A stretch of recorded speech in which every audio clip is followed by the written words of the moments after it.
you already know what we be rocking. We rocking those Tito knives. And I got to give my man Luke over there some major props. I personally love his new drop on a knife called the Tito Air. Some call it Tito Air, some call it Tito Air. I don't care. It's a bomb-ass knife, and I love it. Guys, check them out at TitoKnives.com. And when you're at the checkout, use our code GU15. What is up? Man, I got to give a big shout-out to my boy over at thehangercode.com. Luke and I have teamed up, and I am excited about this one. Man, I've had European mounts all over this place, just laying here, just taking up space, really not displayed in any fashion. And now he has pimped out all my European mounts. I literally got this tabletop one. Now I'm displaying right here on the podcast table. It's the Javelina, and it is sick, and I love it. Guys, check him out. Go to his website at www.thehangerco.com, and that's HANGR co.com. Guys, he has European mounts for everything. He has it from deer, bobcat, from all your African games. Like, literally, he has it all. And guess what? It's American made, and it's a small business, so let's support that. Guys, but that's not it. By listening to this podcast, you get to save 30% off your purchase. Guys, type in that code GU30 at the checkout. Save that money. Okay, the cat is out of the hat. And yes, that's right. We have teamed up with Sig Sauer. And there's nothing better than teaming up with the best of the best in the business. And I'm talking anywhere from their optics, firearms, and ammunition. Me personally, I've been rocking the Zulu 9s for the binos, and I am loving them. I think they're the alpha of the glass. For the fraction of price that you pay for, guys, check them out, the Zulu 9s. But I must say, I went down to the Sig Sauer games, and I got introduced to the Zulu 6s, and I had no idea their technology was so advanced. And I'm talking about their stabilization. You guys hit a switch on these binos, and bam, it's all smooth. No rocking, no motion, nothing. It is. And you know how heavy I breathe. I'll be breathing heavy, and I'll just be tired, and I pull my glass, and it's just wobbly all over. And I hit the switch, bam, it's clear. It's like being on a tripod. Guys, check them out. Their technology is off the charts. And I'm talking anywhere from, their rifle scopes to their range finders. They all introduced the new BDX system. Guys, check them out. Support a company that supports your favorite podcasts. SigSauer.com. Damn, Cody, everybody be liking what we're doing with this Bullhorn app. Yeah, what's not to like, man? You get to text, you get to call in, you get to run your mouth with your favorites every episode. Man, we love it. I love the interaction we get with our listeners. Guys, if you guys want to become a part of your favorite podcast, download the app, bullhorn.fm, your podcast app. This podcast is brought to you by Kafaro International. It's gear for life. Extreme hunting products, packs, frames, tents, shelters, sleeping systems, stoves, and more. Did I mention it's American made? Love it, America. America. Hey, guys, check them out. It's Kafaro.net. That's that shit. Talk that shit, then. That's that shit, boss. Damn, I like it when I can bullshit with y'all. All right, here we go. We ready? Are we ready to play some of my shit now? Here we go.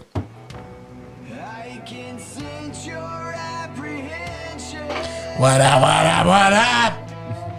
We back. Are we recording, Tomas? Yes. Make sure you record, dog. It's recording. It's a new camera. Okay, like we're recording, guys. Is it recording? Cody, is he recording? I hope so.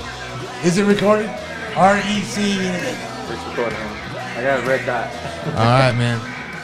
All right, we got a full house tonight, Friday night. Shit, it's called Pup Pup Pass up in this motherfucker. We got Skinny Codes running the Bullhorn app tonight. What up? We got Tomas running the cameras for a little bit, then he's running off to Lima, Colorado to hang out with Nestor, Frank. He's ditching us for all the cool people, apparently. You gonna be up there till Sunday or what? Yeah. Damn. You making that money, dog. Got loan me $5. Come on, dog. All right, well, tonight's guest, we got my heavy hitters in. We got my boy Anthony Annis back in the building. You see it. You see it? Grab that mic like you know how to grab that D, dog. You see it. Come on. Pull it in there. Pull it in there, dog. You know I can Mr. Tube Steak. Hey, we got my boy Grant Neal. What's up, Grant? Hey, how's it going? These guys are some of Bellator's biggest superstars. I'll say it. Goddamn, I'll put a capital S on those motherfuckers because they are making their way all the way up to the top, and they got big fights coming up. Anthony, you're actually fighting next week, so I gotta say, man, thank you for coming all the way out here Friday night. I mean, I know you ain't going to no club either way, but you know this is the next best thing. I mean, it's just it's only a mini mission now. I don't stay too far. I don't stay too far from you. Yeah, it's And nice. I mean, what else would I be doing? All I know is the last time we were on here was me, you, and Mo. And I remember you stuck around for a little bit. And we had a little good time. Oh yeah, we had the after hours joint going. It was good. But yeah, man, welcome back, and I appreciate you coming back. Grant here is been a long time training partner. Even when I was still getting after, still training, coaching there at Genesis, and I feel like I've known Grant for how long have I known you now for? 5.5 years now. You think? Because how long you been fighting 6. now? Actually, I think it might be 6 now. Yeah, I think it's been a minute, and I remember when Grant came in, he was just straight barbaric, like, I'm gonna fucking tackle you and take you down. That's all I can do. And that shit worked though. Even when I first met him. Yeah, right. But that shit worked though because like when he got a hold of you, you were fucked. You weren't getting up, and but like now it's just so it's so crazy. Like like today I got to come in pound for pound, watch some of you guys' rounds to do some things today, and just watching from even just from where you guys have all been in the sport when it first came in the doors. Remember Anthony? I remember you when you would just barely, dude. I think it was a Wild Man.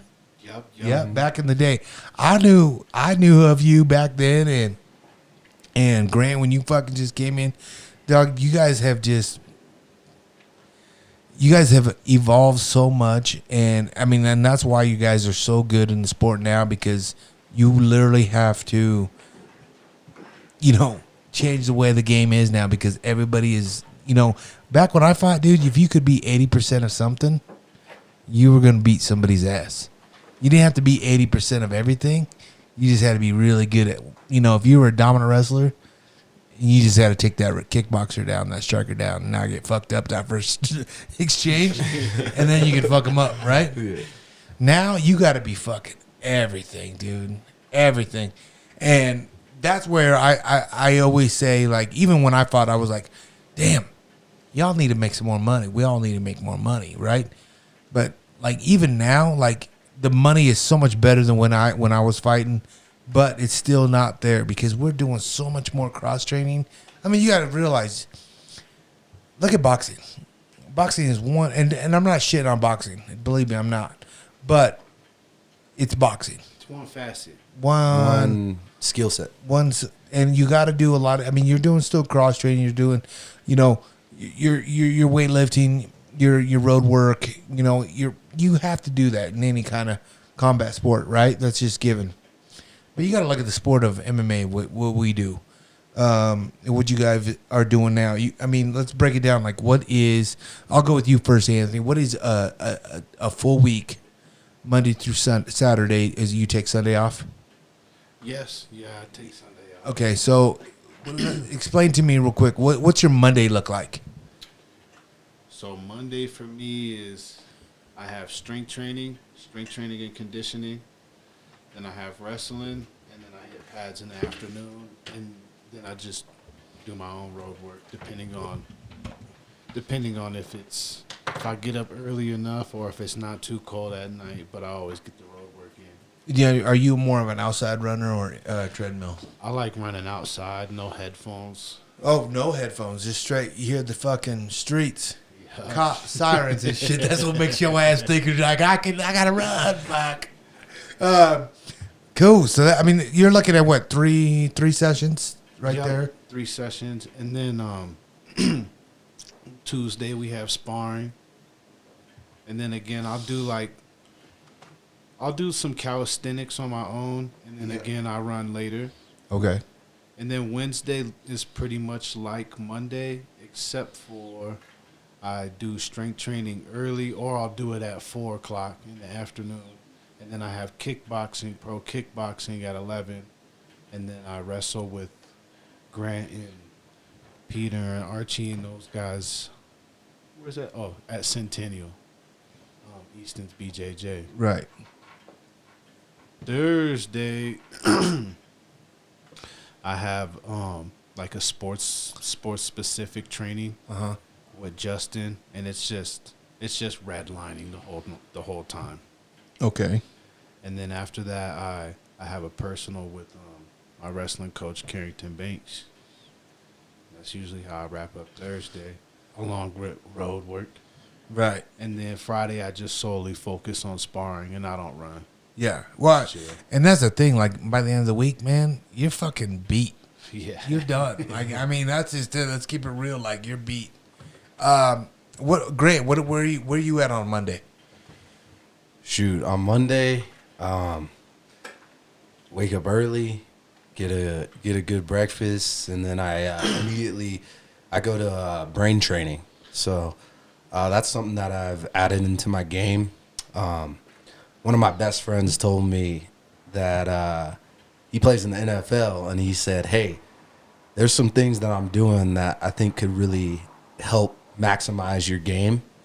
And I was like, okay, let me see about this. So I go and do some brain training, and it's a whole bunch of different exercises and things that maximize my field of vision, my depth perception, my reactions.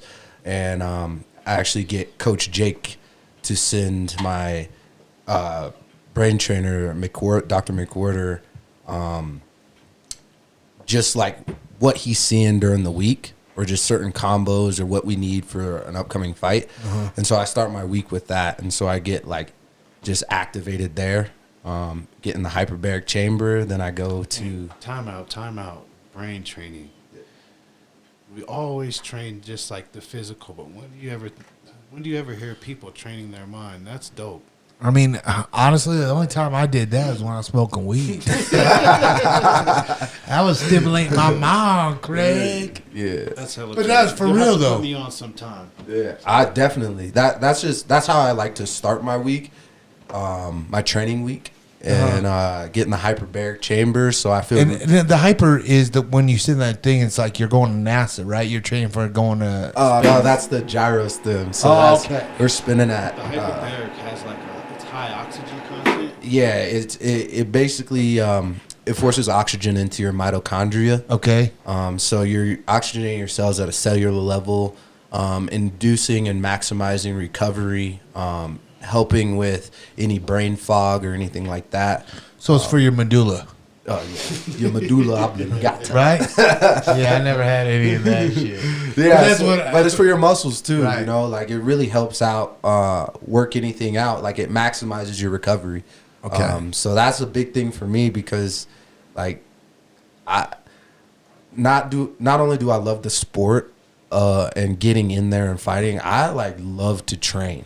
Yeah. And that's the one balance that I've had to find with my coaches, my strength coaches, my training partners, my workout I love to train so much that sometimes I forget about like the recovery aspect, and that's really important because this is a marathon, not a sprint. So longevity in the sport is what makes you money. Yeah. So I really added that to my game, and then I go and hit with Jake, do some mitts, and then I do a class after that. Then I head down and do meet up with Anthony and do some wrestling and BJJ. And then I go and do strength and conditioning after that. And now I just actually started becoming a coach at Regis Jesuit High School. So Okay. I go and wrestle with some of the kids down there, and that's like a typical day. I'm not gonna go through each day. I don't want to give out all the secrets, but yeah, no, that's basically a typical day. Yeah. So real quick, like on both of you guys, is like, what's your downtime look like? Like, here's what I get. Like a lot of people, when I was fighting, was like, damn, dude, I'd love to be a fighter. All I have to do is go to the gym and train. Dude, fuck. Dude, come and try it. Because it's fucking tough. Yeah. And you broke a lot of times. Starting out, you are broke and shit. Even in the middle, you're still broke. Yeah. You know what I mean? Like, it's not like, you know, what people see, you know, like on TV or, you know, like I think we were talking this on the last podcast you were on, Anthony. Like everybody expects everybody to be like, oh, like the Conor McGregor, like, oh, I got to make money like Conor McGregor. Nah, fool, that's 1%. Yeah, that's the tip of the iceberg. Literally 1%.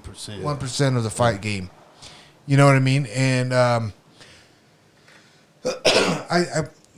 so like the downtime wise is like, what do you guys do? Do you guys, you know, Xbox it, PlayStation?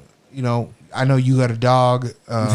So what is it? I mean, I like to decompress. Like I'll hop on the PS5, or I like to hang out with the fiance, hang out with my dog. I just like to chill. Yeah. But a lot of that downtime, honestly, is like, especially in camp, is focused on recovery. yeah. So like I'm always doing something. It's like if I'm playing the video game or if I'm watching a movie or show, I'm in compression boots. Yeah. Or I got the Theragun with me, or like, you know, it's never just like just hanging out. Yeah. But when I'm in camp, but when I'm outside of camp, like I like to snowboard. I like to live life. Yep. And like I think a lot of fighters and just a lot of people in general, they get so caught up in the monotony of a daily schedule that they forget that you're doing it to live life. And I think that, yeah, fighting is difficult and it's not easy, but it's simple. Right. And so if you overthink it, you can definitely make it hard, and you can forget to do things that make you happy, and you'll get burnt out, and it starts to suck and feel like a job. But I actually I fucking love what I do. I'm not going to a 9 to 5. Yeah, money comes and goes and stuff, but It's any job. I literally love what I do. Yeah. And so I've been blessed to find something that I love, and not every fighter's like that. Some fighters don't like it. Yeah. You know? I loved it. I hated the training part of it. I even love that. It's crazy. Yeah, it's so funny because that's when I knew it was time for me to hang it up, because that's the part when I knew I was like, dude, I hate this shit now. Yeah. And when you start hating that shit, and you start cutting back, Your heart's not. yeah, and you start cutting back some of the training, and then when you go in that fight, when you know you didn't do what you're supposed to do, and that motherfucker's gonna fuck you up, that's when you know. Because like, the sport's fucking ruthless, dude. Let's keep it real. Like if you don't fucking do your, you know, dot your T's, dot your I's, cross your T's, you will get fucked up. And sometimes you do that, and you can still get fucked up. Yeah, you know. yeah. So like, that's the beauty of the sport to me. Yeah. Combat, you're really vulnerable. You're really vulnerable When you haven't done your homework. Well, even if you have, right, like it's just you and one other combatant, and the best person that night wins, right? And everybody's watching. Your friends, family, fans, his friends, his family, fans, and you're just super vulnerable, right? Yeah. And everybody kind of looks at the sport like, oh, I could do it, but they don't see, what did you say? The bottom part of the iceberg. Yeah, they only see the tip of the iceberg. They only see the tip. They only see the tip of the iceberg, right? And then Sometimes when you win, sometimes you don't even get to the tip of the iceberg. yeah, when you win, it's like we won. Yeah. But if you lose, you lost, man. Yeah. Yeah. You get the rest. Dude, I know, man. Like, and here's the thing, like, you know, I think the worst thing about fighting is, you know, excuse me, the highs of it is awesome. is fucking cool. Even sometimes when I've lost, it was still fucking awesome. Like the end of my career is like when I started appreciating the output I gave and like really try to focus on like what we worked on at camp and what I did, and judges didn't see it that way, whatever, of me winning. It was still awesome. Early in my career, when I lost, I was like fucking embarrassed. I like, it's a fight, dude. You lost a fucking fight. You're like, I didn't want to be seen by nobody, dude. I would be like straight depression for a while. I would literally drink a keg of beer. A keg? A beer. A keg? I would be at my house, and me and my boy, Cody's brother over there. He goes, "What you need?" I said, "Bring a keg of beer over." So how long would it take you guys to finish that? A couple weeks. We wouldn't. Oh, okay. We wouldn't do it all nighter, but it would only be like 3-4 of us. You know what I mean? And we would just sit there on the deck there and just kill it. And I just depressed, dude, thinking like drinking was gonna help any way the alcohol would be, right? And like that was my early career, and I fucking hated it. I hated losing. I hated going get seen, which they were just as proud of me as if I won. You know what I mean? Like I was embarrassed. I hated it. I know you guys all have had a loss in your career now. How did you guys take it? I mean, it sucked for me right away. I don't know. Yeah, like I mean, losing sucks. Period. Yeah, that's what I'm saying. Like losing sucks. Not many people just want to lose. So like that sucks. I think the fire comes from like not everybody wants to like win. That's like the hard part. Like to really want to win, to have that drive to win, and to find that. Like no one wants to lose. That's easy to say. I don't want to lose. It's hard to be like I really want to win. And so like honestly, when I lost a split decision, shoot. I burned my fingertips out. But I took fucking amateur hour over here. Oh, my bad, Greg. You're all good. No, when I took that first one down, I mean, it hurt, but like, I'll just tell you this: wrestling really prepared me for everything that I'm doing right now. Because I'll tell you this much: I was maybe the worst wrestler in Colorado my freshman year of high school. Bullshit. This drink break is brought to you by KillCliff.com. Energy that doesn't suck. Killcliff is the clean energy drink with no sugar and 150 milligrams of clean caffeine. Now with 100% more winning, because losing sucks and losing is for losers. Did I mention it's totally American and a proud partner of the Navy SEAL Foundation? Guys, check them out. KillCliff.com. Type in our code GU15. At the beginning of the year, I promise you, I was probably one of the worst wrestlers ever, and probably in the history of Colorado. Like I lost so many times, like, and I just kept coming. I just kept coming back, and sometimes it was against my will. My mom would be like, "Hey," I would say I'm quitting, and she'd be like, "No, you can't quit because I don't raise no quitters." And she'd reach over me, open the door, and say, "Get out, because you're not my son if you quit." So like that was like that. I mean, that was very blunt, and it's different when it comes from your moms. I was like, I can't let mom and them down. So well, I'm yeah, like, I mean, nah, like, and so I kept on coming back for more, and there was just something that clicked at the end of my freshman year that was just like, nah, I'm like sick of losing. And then I made it to state, and then I started having like success, and then I had a really good wrestling career after that. And beat a lot of really good guys and became a champion. And then I understood, like I sat with being and lost so much. Like I lost so much that when I started to win and started to have undefeated seasons and things like that, I never really had that like pressure that most people talk about.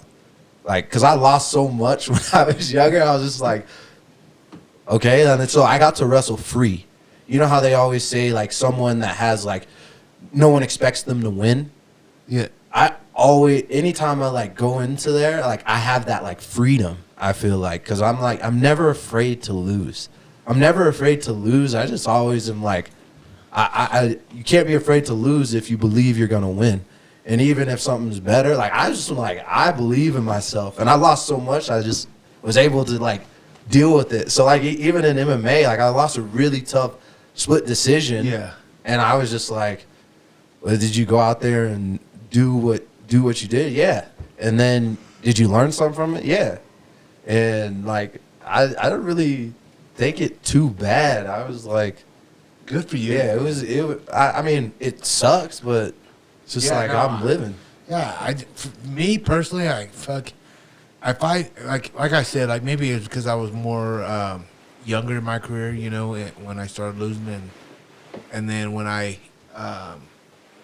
got older, and I actually really, you know, put effort to my career in training, you know, and doing it, I was like, okay, if I lose, it's because this motherfucker has a better night than me. It's because, you know, I didn't put in the work or whatever.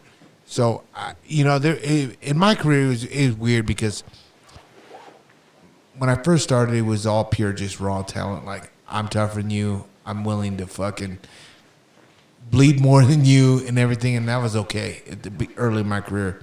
Middle of my career, I was like, I'm trying to do it, trying to get better. Got training partners, moved out here, fucking really started doing the, what do you call this, old BJJ shit? And, you know what I mean? You Like, started being a busking, yeah, I tried to do everything. Like I needed to learn it, and then you know, the end of it is when that flame just kind of started, you know, putting out. You know, I don't know. I like I said, I did 14 years. Later to us, I did 14 years of this. You know what I mean? Like I was like, I'm cool, you know. But I would say my first 5 years was fucking stupid. Hell, it was fucking sparring hard 3 times a fucking week, like balls to the wall, small MMA gloves, fucking stupid ass shit, dude. Like it was dumb. Like I was like, why am I doing this? But at the time, it was like, ooh, I like it. I'm gonna become a fighter. I get to be on a poster. Fuck yeah, let's do it. And I get some pussy on the side. You gonna pay me to fight this guy? I get a drink that night. Everybody's gonna come and watch me. I'll be on a poster, popular, get some puss. You know what I mean? Like, cool. That's what I want to do. Dude, I had no idea it was gonna be a career. I had no idea I would end up in the UFC.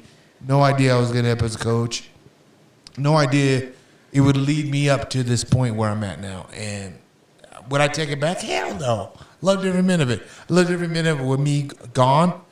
Like there was points in the points of where I fight in practice that I hated. I go cry in the car because I was like, damn, I got fucked up today, right? Like Dwayne done fucked me up today, or you know Nate Marlcart, perfect example. Like that motherfucker would just throw some shit on me.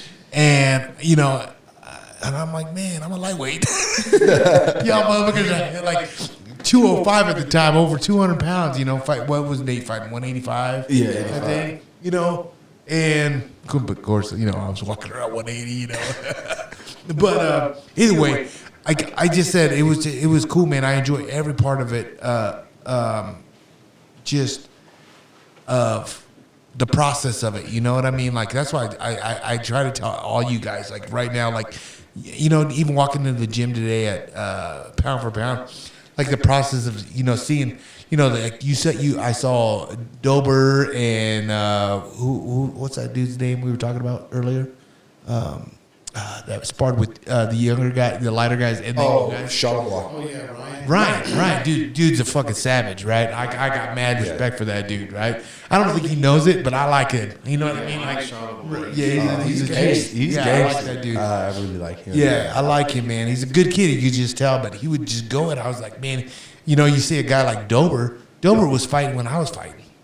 To see him fighting still today, I'm like, damn. I should have learned how to bob and weave. You know what I'm saying? With the young guys. Yeah, dude. It was just like cool for me, and like enjoy the process. You know, that's all I'm saying. Like enjoy the process. What do you got, Cody? Archie, what's up, man? You're on with us. Archie. Man, you better pay your cricket bill, fool. Archie, I see you on. You lost him? Yeah, I must have. Archie, call back, Call dude. back, Archie. Use one of those. Get a calling card. Remember those? He's gonna be salty. Yeah. He done missed a steak again. Stay. Luke didn't want to bring you out because he'd have to get them tomahawks. I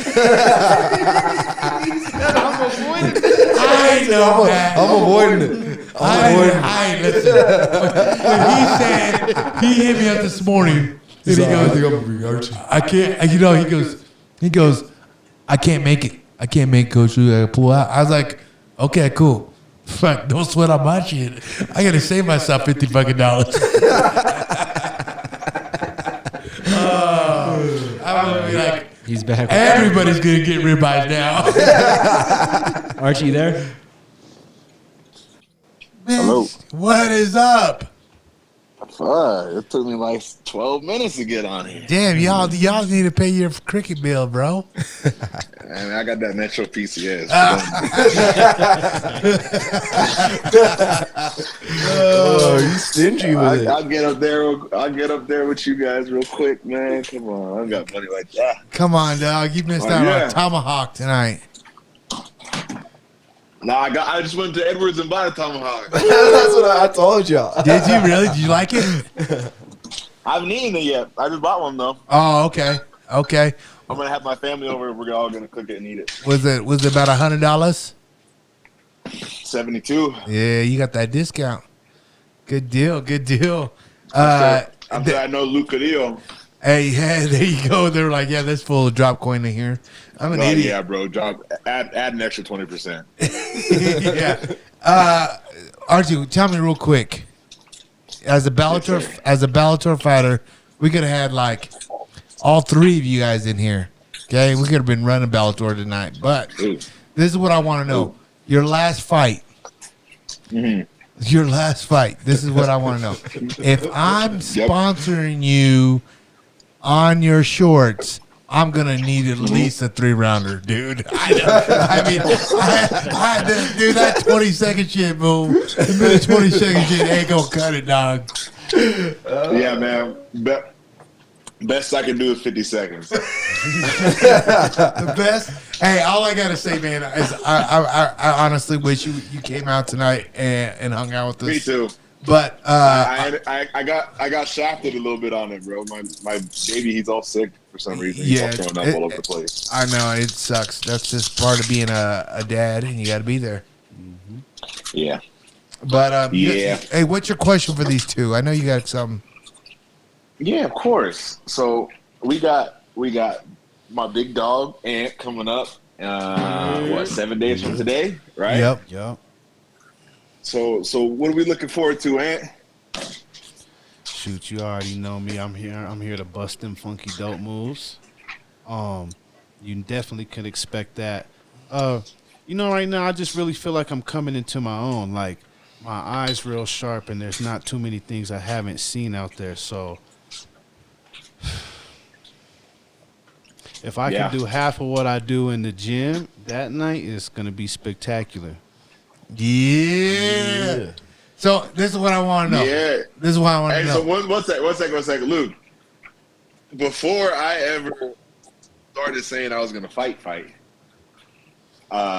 did you know that I met Anthony over at 303? Sal's was training me over there, and I took some class over there, just like a little kickboxing course or something. Okay. And Ant was there, and we like tech sparred kind of. So I was like tech sparring with him, and he looked at me and was like, "You fighting?" I was like, "Nah." He's like, "You're gonna fight one day." Really? I don't know, bro. I ain't gonna- He was like, I don't know. I just got out of school. And, I'm like, you're gonna fight. You did competition. You wrestled. You're gonna miss it. You're gonna fight. Yeah. That's crazy. I had no idea. So Yeah, Ant's been there since the beginning. That's my dog. I just could tell, he was really composed, and it was like one of his first sparrings ever. He had just a real good composure, and he was comfortable. Yeah. So I already knew. I'm like, oh, that's the hardest part. Yeah. Not to be scared of getting hit, right? I You get. could teach him anything. Yeah. Right. But the hardest part is something that's something that you can't be taught. I think it's something that you're just kind of born with. Right. You have that. Right. Well, it's either you got it or you don't. Yeah. You know what I mean? Like it is one of those things. Like fighting is not for everybody. That's for sure. It's facts, right? RG, like what would you say? What would you say, RG? Your biggest, not fear, but like your overcome of fighting. Like, what would you say? Like the hardest process of fighting is? Man, I don't know. I guess I could just, because you said it, it's in my head now. The biggest fear is for me is to go out there and not perform.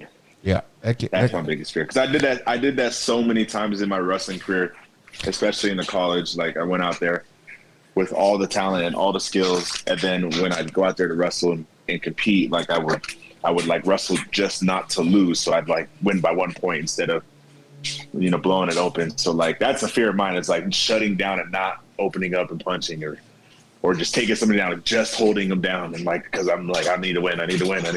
That's good. And not performing. That's like a fear of mine. That's some real shit right there. I was thinking something different because a little rumor told me the fear was meant cutting weight again at 155.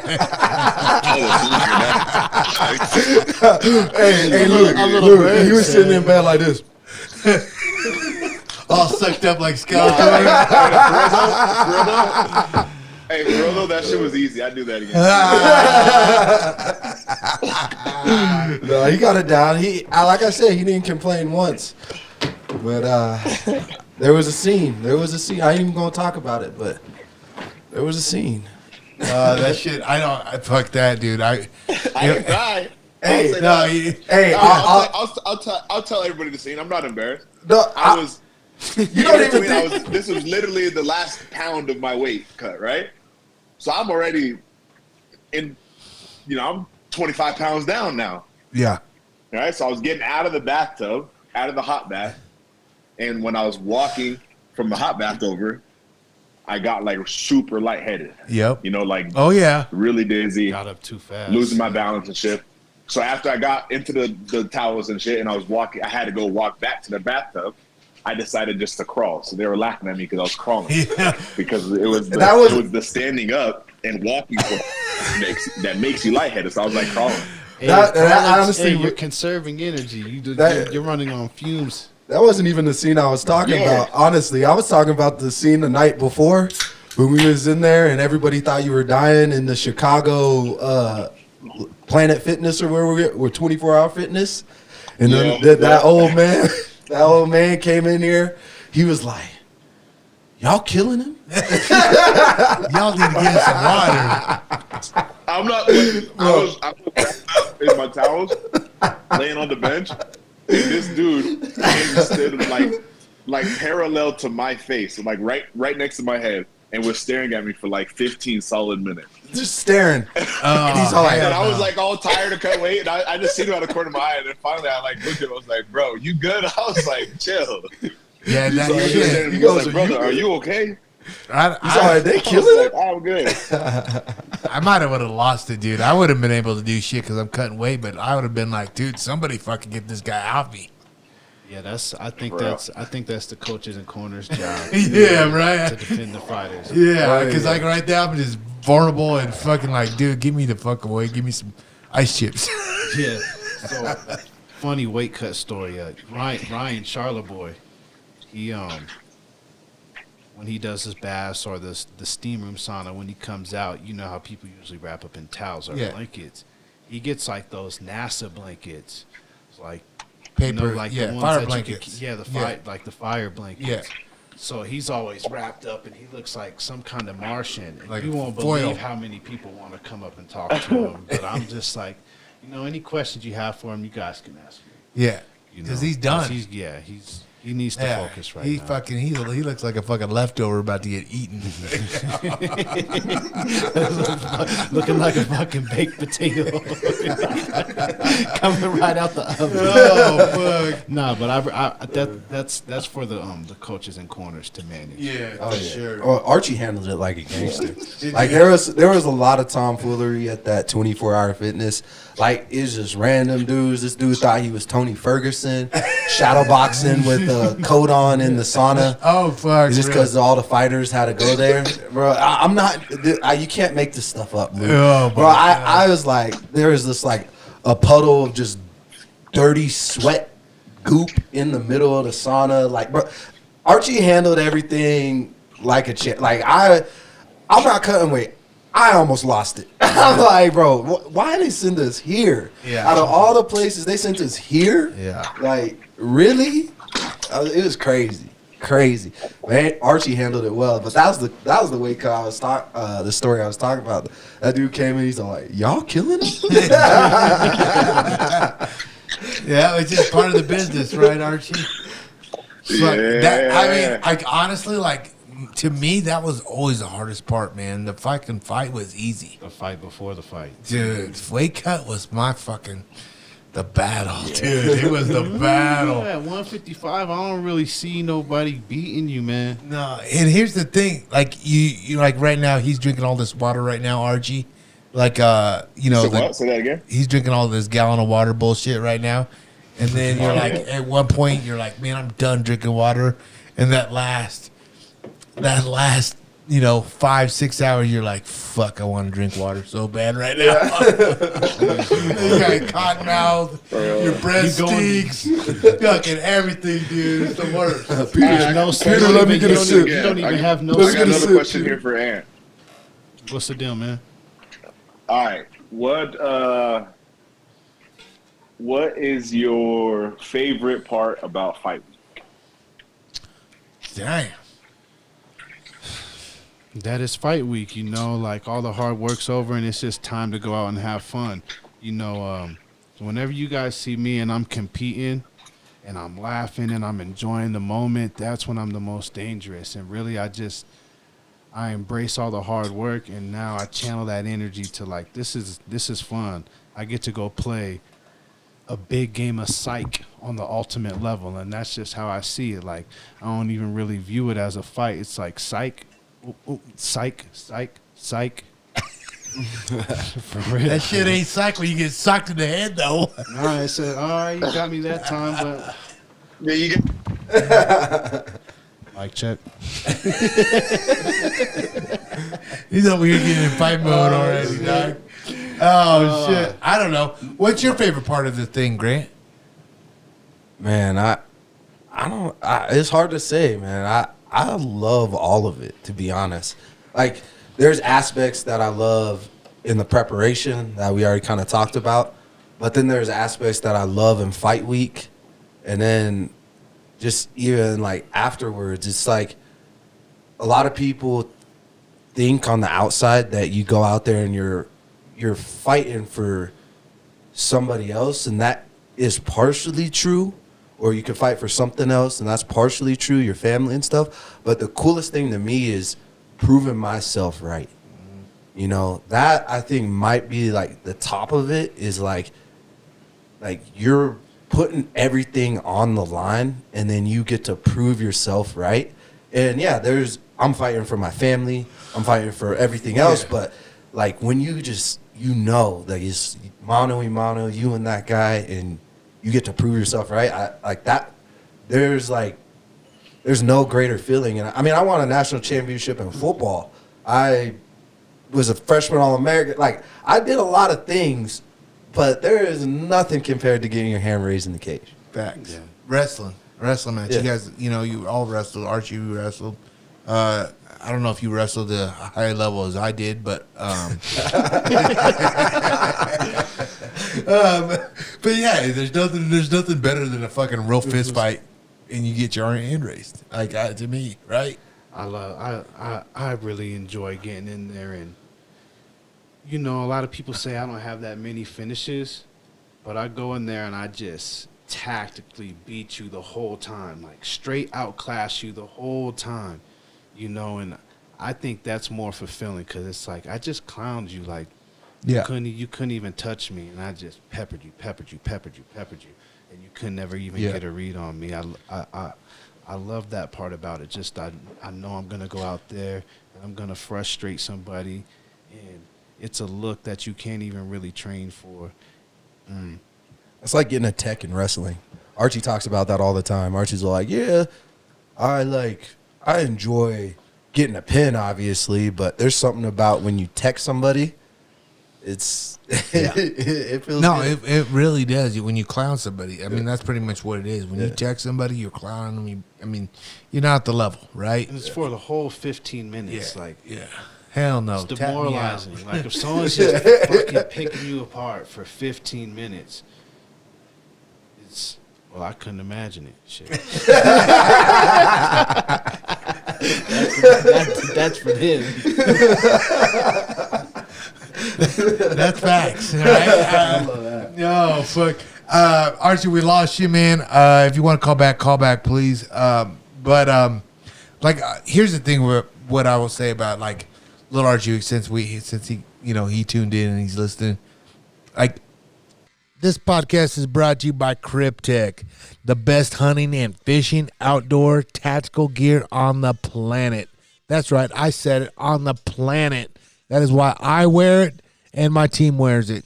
Guys, check out cryptech.com, and when you go to the checkout, type in our code, Gladiators. That's all capital letters, Gladiators, to save that money. Cryptech.com. The thing about Archie is, like, I didn't know he did that at 303 with you. And I known Archie when he first started hooking up with Salas at the gym. What was it? True Fit back in the day when we were training there. And Yeah, it was right around that time. yeah, he was just straight lifting there at the gym. And Salas, I remember Salas coming up to me. He goes, "Hey, you know that dude right there?" And I'm like, "Yeah." He was like, "Good ass wrestler, man. Wyoming boy." And Salas already all about Wyoming and shit. And I was like, "Oh man, that's cool, man." And so when I seen him, and I was like, "Yeah, he's cool." You could tell he's definitely athletic. And then when I started seeing him start a whole pads for him and started doing it, and I was like, "Oh, this guy." And he He naturally was like so- throwing punches. Tight, Yeah, he was like crisp. so raw, but not. You know what I mean? Like, here's the thing. It's the same thing I could say about when I saw Grant. Like when he started learning the whole, roll your punches over, learn how to step off your punches. The basics. Once you start learning that, and you teach an athletic person this, and a guy that has attitude. Oh fuck, dude! You guys are gonna go far. It's a no fucking brainer. If you have, the mechanics, yes, they'll come. But if you have the dog in you, I think, shit, that's the thing that a lot of fighters are missing. We the new nation of domination of Bellator. Yeah, that's what I'm saying. Like, imagine if we got a card here in Colorado. We would shut that thing down. Shut it down. I mean, I'm not gonna argue with that. I mean, Has Bellator been to Colorado? Nah, don't they think haven't. so. They have never been to Colorado. And I was talking to them. Bellator, Like, yeah, hey, you need to come here. This is the Mecca of MMA. ooh, that would be that would be a shut down the city type thing. yeah. Like, honestly, let him in. At the Denver Coliseum. Yeah. Like, Damn. They kicked me out. damn. I told you, Don't blame dog. my Metro PCS, bro. You got to pay that cricket bill, dog. Nah, Metro PCS. Oh, my Metro, my bad. Is that sponsor? They better pay you. Hey, Archie. Let me hold $1, Archie. Before I was rudely interrupted and kicked off, Ant, can you? Well, I guess you already said what it was, so you probably continued what your favorite part about Fight Week is. So, Oh yeah, you Missed missed it. that. That was You missed it. He did said it though. He clowns full. Pretty much he was saying he was clowning you at 303. We no idea.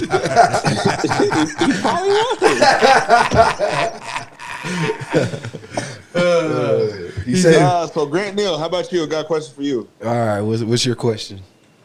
All right, man. So is contract signed? Are we official? You February 4th? February 4th. Catch me at the Forum in LA. We outside. Damn, you heard it is- first here. We outside. Contract is signed. You know what it is. We going back to Cali. Ooh, that should be your walkout Ooh. song. Damn. Back to Cali. Okay. I think you should come That's out a whole spinning, vibe. personally. Oh, they gonna clown me if I do that. I know they can't do- will. They will. Anyways, hey, Archie, this is what I want to know, Yes, sir. real quick. In the last 2 years or year, let's just say year, what has been probably the biggest accomplishment you've done in your career? In my career? Yeah, just in the last year. What's the biggest obstacle you have overcome? Shoot, I would say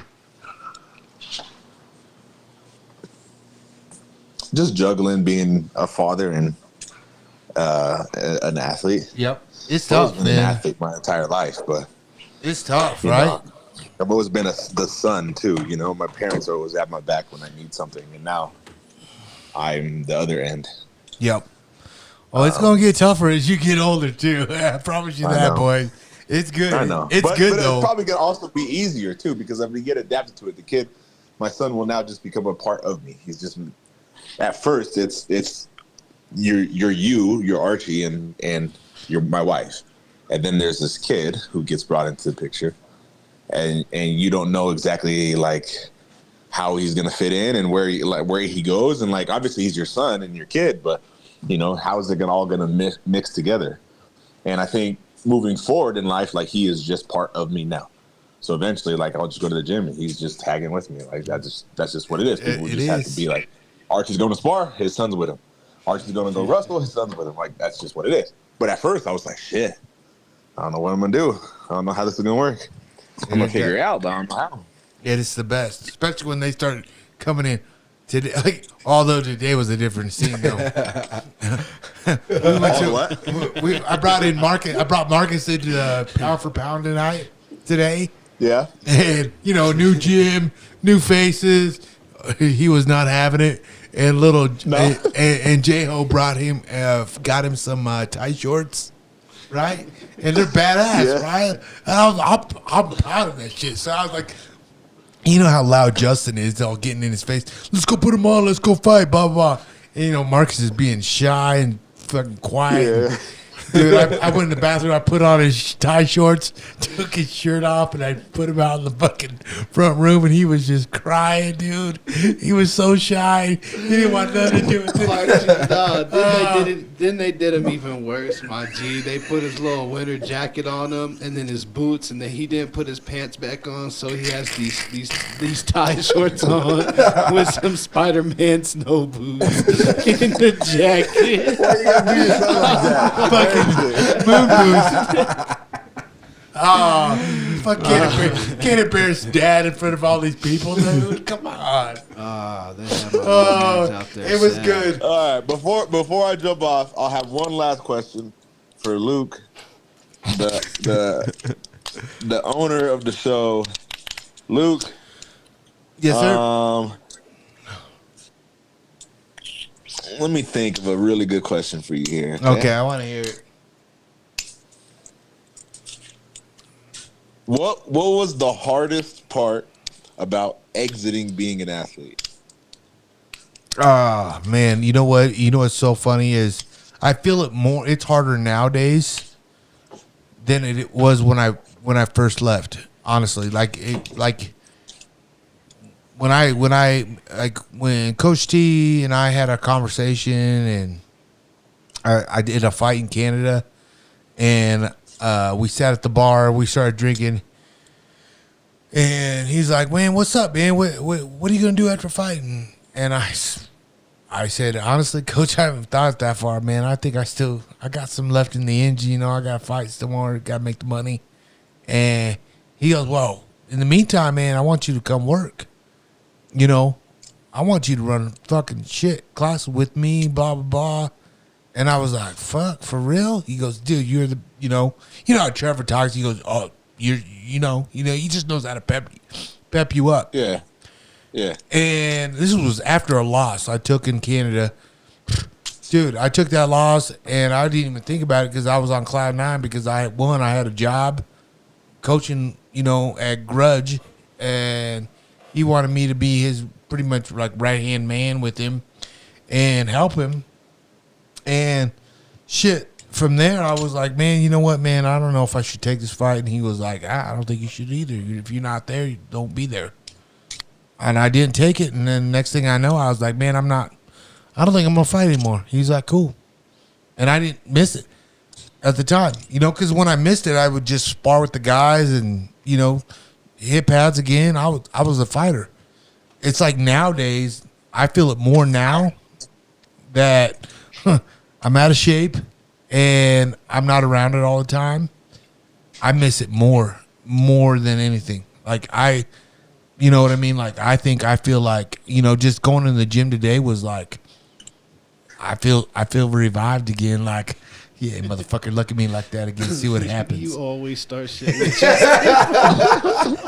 like, I still got it. You know what I mean? Like, don't get it twisted. Yeah, but I think it, like, honestly, like, I feel it more now, Archie, than ever. I'm just, maybe even older, and away from the sport more than I used to be. You got to realize, like, I've been going to a gym forever, and then in June I stepped away from Genesis. Shit, dude. And then I go to Onyx, and to help, Justin, and then go to Elevation to help, Justin still. But like, it's not the same like it used to be in June. Like, it's different for me. Like, I miss, just the people. Honestly, I mean, that's my biggest thing is missing the members. Fellowship. The camaraderie, with the fighters. Like, it's like, seeing these guys come out here tonight, like, I'm stoked right now. We're going to cook steak for y'all, dog. Like, I'm happy, y'all can't. Because, I know what you guys all went through. I know what you all going through. It sucks, man. I mean, there's a part, like, we all play it off like it's a great time, it's good. But there's a part where it's gonna get tough and it sucks. Like there's a road there that goes there, and the road isn't always, asphalted, and there's some fucking detours in your guys' career, and it's tough, and I know that, but that's what makes us. You know what I mean? Like that's why I said, like I always said, I was nowhere near a wrestler like you, Archie, but I always said like a wrestler. Can take a fucking. What did Gable say? Like, if you wrestle, everything else in life is easy, right? Yep. I truly believe that. I really do. I mean, I never played basketball, obviously, but I'm gonna tell you right now, it's not harder than wrestling. Yeah, I'm gonna tell you that right now. I think there's more CEOs of companies that have wrestled than there are in basketball. So. I would almost guarantee that. Like wrestlers that are very successful outside of the sport, because I'm not saying basketball isn't hard and there isn't struggle and there isn't things like that, but like wrestling is very similar to life. And a lot of time, Archie, you're the biggest testament to this. Like sometimes it ain't fair. Like I got more state championships than Archie, and I didn't wrestle nearly as long as Archie did. But I got more state championships than him, Yeah. So it's not always fair, but it teaches you a lot about life. I have a question for Archie. He had to throw that out there. I have a question for Archie. So, going back to like when we first met, and you were like really kind of saying you weren't gonna fight, that you didn't know. What was the turning point? What was the pivotal point for you where you were like, you know what, I think I'm gonna do this? No. Yeah, you got booted. No. You didn't even get to hear that clown, huh? Yeah, I think he did. That's why he said he got booted. He hung up on that It was a rage quit. He Rage quit. He moved. He threw his phone. If it was back in the day when he had landlines, and that shit came out. He backs out faster than he could play. That's what I'm saying. But yeah, I don't hear. You know, the question he asked me was like, when did I know when I, when I was tired or whatever, what I missed most? I miss it more now than anything. I mean, and it's maybe because I stepped away from teaching so much too, and everything. I honestly, like I said, I miss the people. I miss, obviously, the way I looked in the mirror when I was fighting. Yeah, hell yeah, dude. Who doesn't like fucking when it's when it's fight time? I want all the pictures. You know what I mean? Because that's the best time you look, right? I mean, it really is. Like, it's like, oh shit, I look good this time, right? And yeah, I don't know.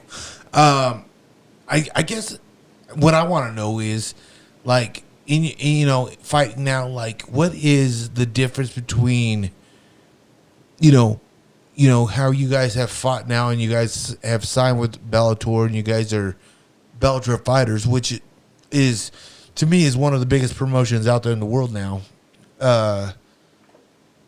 Like, what is, like, I would say, like, my motivation, you know what I mean? Like, my motivation was everybody told me that I wasn't gonna, what's fighting going to take me? Ain't going to take you anywhere. Why do it? I don't know. That's what motivated me was tell me I can't do this and tell me why I'm not doing this. I'm going to keep doing it. That was my motivation. I mean, believe me, if I would have got paid more, that would have been even better. You know what I mean? But I guess, what is your why of your fight? What is your why right now? My ultimate goal, and still is, and I haven't forgot that why, is the gold. I saw that I quit my job 8 years ago to pursue this full time. And what was that? In all of being world champion. What was it? What was your job? Oh, my job. I worked for a company called Nortrack, and I made concrete railroad ties. Mm-hmm. This is like almost 10 years ago, and it was a pretty good career. I had super good benefits, and I think even back then I was making like $24 an hour when I left. That was good. That was good money you did back then. Yeah, but I wasn't happy. I definitely wasn't happy. It wasn't making my clock tick for sure. So yeah. I went in the pursuit of happiness, and in that I was like, well, what's the ultimate goal? Like, what do you set out to do? And I want to know that when it's all etched in stone, that I was one of the best to do it, the best to grace it, and like be one of those guys like, oh, because of him, like we're doing this, or because of him, like I didn't quit, you know, and to be the world champ. Nice. I got to get that gold. Get that gold. Got to get that gold. Okay. What's yours, Frank? What's yours, Grant? I have a lot of whys as far as I have like whys that really piss me off and wake me up when I don't want to get woken up, that make me just stew, and just some things that I had to just go through and overcome. And I have those whys. But then I also have like a really beautiful why, and like just for my family and for myself, and to be fulfilled, and to understand that like the common thing with the way that we live in society nowadays, we're so far removed from the concept of like death. Yeah. Like even think about even like 40, 50 years ago, like death, like you couldn't go throughout life without seeing like death in front of you, you know? So like, but now it's so far removed that we think that we have all the time in the world. Yeah. We think that, hey, we can do this another day, or my dream's always going to be there, and then we get like super locked into the monotony of a normal schedule and having this and doing that. And it's really just like making everybody into really good workers instead of really good livers. And so like man, I'm kind of a nerd when it comes to stuff, but I like reading, and I really appreciate good writing. And there's still some like good writing out there right now, but some of the best writing came from the times where people were like saw like the craziest things. Like, look at some of the craziest times. Look at the writing from World War II. Look at the writing from the great Greek philosophers. Look at all that stuff. And it's because they had a really good like relationship with the fact that this shit ain't forever. You know? Yeah. And so that, I think that's a big why of mine as well. Like I really had to like everybody right now is like afraid of death. But back then, like, you see it so much that it's not necessarily them being afraid of it. They may not understand it and not know it or not know the concept, but it's more of like, hey, like, we're going to go and get it every day. Like, everything is beautiful around you. Like, the color, when you have, it's like having an experience of a life or death experience. And you're like, oh man, I really appreciate the air today. Or I really appreciate that tree. Like, you know, it's like, it sounds super corny, but I think that like that's like really a why. And I'm not like I'm a Christian, you know. I'm like, and I love the Lord, and so like I know that there is life after death, but I also understand that I need to maximize the time I have to exalt God, and so like that's a why for me too. I'm not supposed to be like meek. Like, being humble doesn't mean that I have to be soft. Being humble is going and getting it and still being able to talk to anybody, help anybody. And so, like, that's a why for me. And, I mean, I love it, you know? Yeah. That's some real shit there, Craig. Like, honestly, like, here's the thing. When you, out of everything you said there, it's honestly the truth, because I've noticed, like, time is way faster now that I have kids. I have more time that I reflect, and I'm like, damn, that shit was yesterday. No, it wasn't. Time Hop said it was 10 years ago. You know what I mean? But it feels like But it felt like yesterday, but it was like, damn. It's true, because and to me, like, time doesn't stop for nobody, right?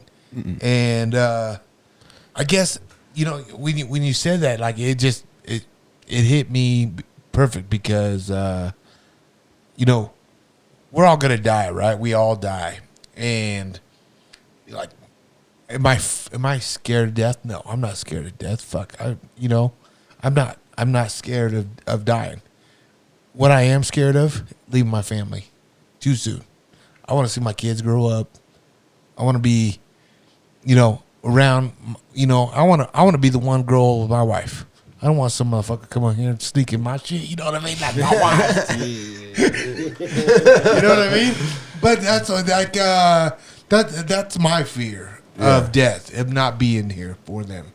And but like you know, when I'm, you know, done with this planet, and we go on and do whatever anybody's beliefs is after we all die. I mean, because none of us know what happens after we die. Yeah. All I do know is when we do die, the ones that love us are gonna hurt. You know what I mean? Like, they're the real ones. My family, my buddies, my real buddies are gonna miss us, and they're gonna hurt, right? But I will do this. I told my wife this numerous times. Like, I live life every day to the fullest. That's the way I don't give a shit if it's Monday, Sunday, Tuesday. There's no rest day for me. Like, this is what I do. I love doing what I do. Like, this is why, I don't know, I've always been an entrepreneur. Like, I'm a fighter, for Christ's sake. I don't care. I've been broke my whole life. Yeah. You know what I mean? I want to go punch a clock. I'm going to do this, you know? Mm-hmm. And I said, when I die, I don't want people to mourn. I want people, like, you hear the celebration of their life. Nah, motherfuckers, I want y'all to have a fucking celebration of my life. Like, look at everything I've done. You live life. Look, I lived like, look, take my death and be like, yeah, this could be me next week. Go live that week. Yep. Live this week. You know what I mean? Like, damn, yeah, life is short. I go live, go travel, go do shit. Man, I don't got enough money right now to do that shit. Fuck it, go do it, dude. Time's our most precious element. Yeah, you know. That's pretty cool. Like I'm big in like writing, manifestation, all that stuff. You know, I already did my nerdy spiel, whatever. But last thing on the nerdy stuff, like one of the quotes that like sits with me is his name is Horace Mann, and he said, "Be ashamed to die before you leave before you score a victory for humanity." So be ashamed to die before you score a victory for humanity. That shit just like it hit me hard. So break that down to me real quick for the To me, it's like short bus kids. So you like serve out your purpose in life, and you don't. yeah.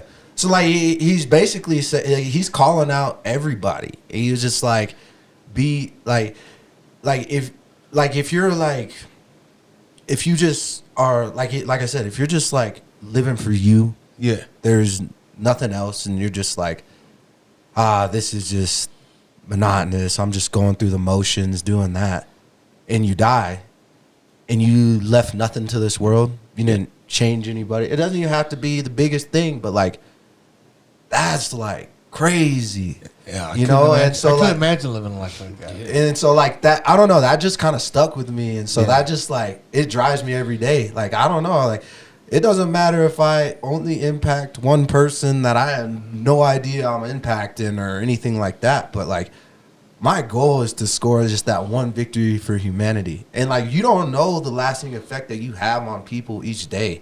Yeah. Like, man, you could say thank you to somebody that's never heard that before. You could say like have a good day. Like, you know, it's just like little things like that. And I don't know, that stuff like sits with me, and that's like a driving force into why I do what I do.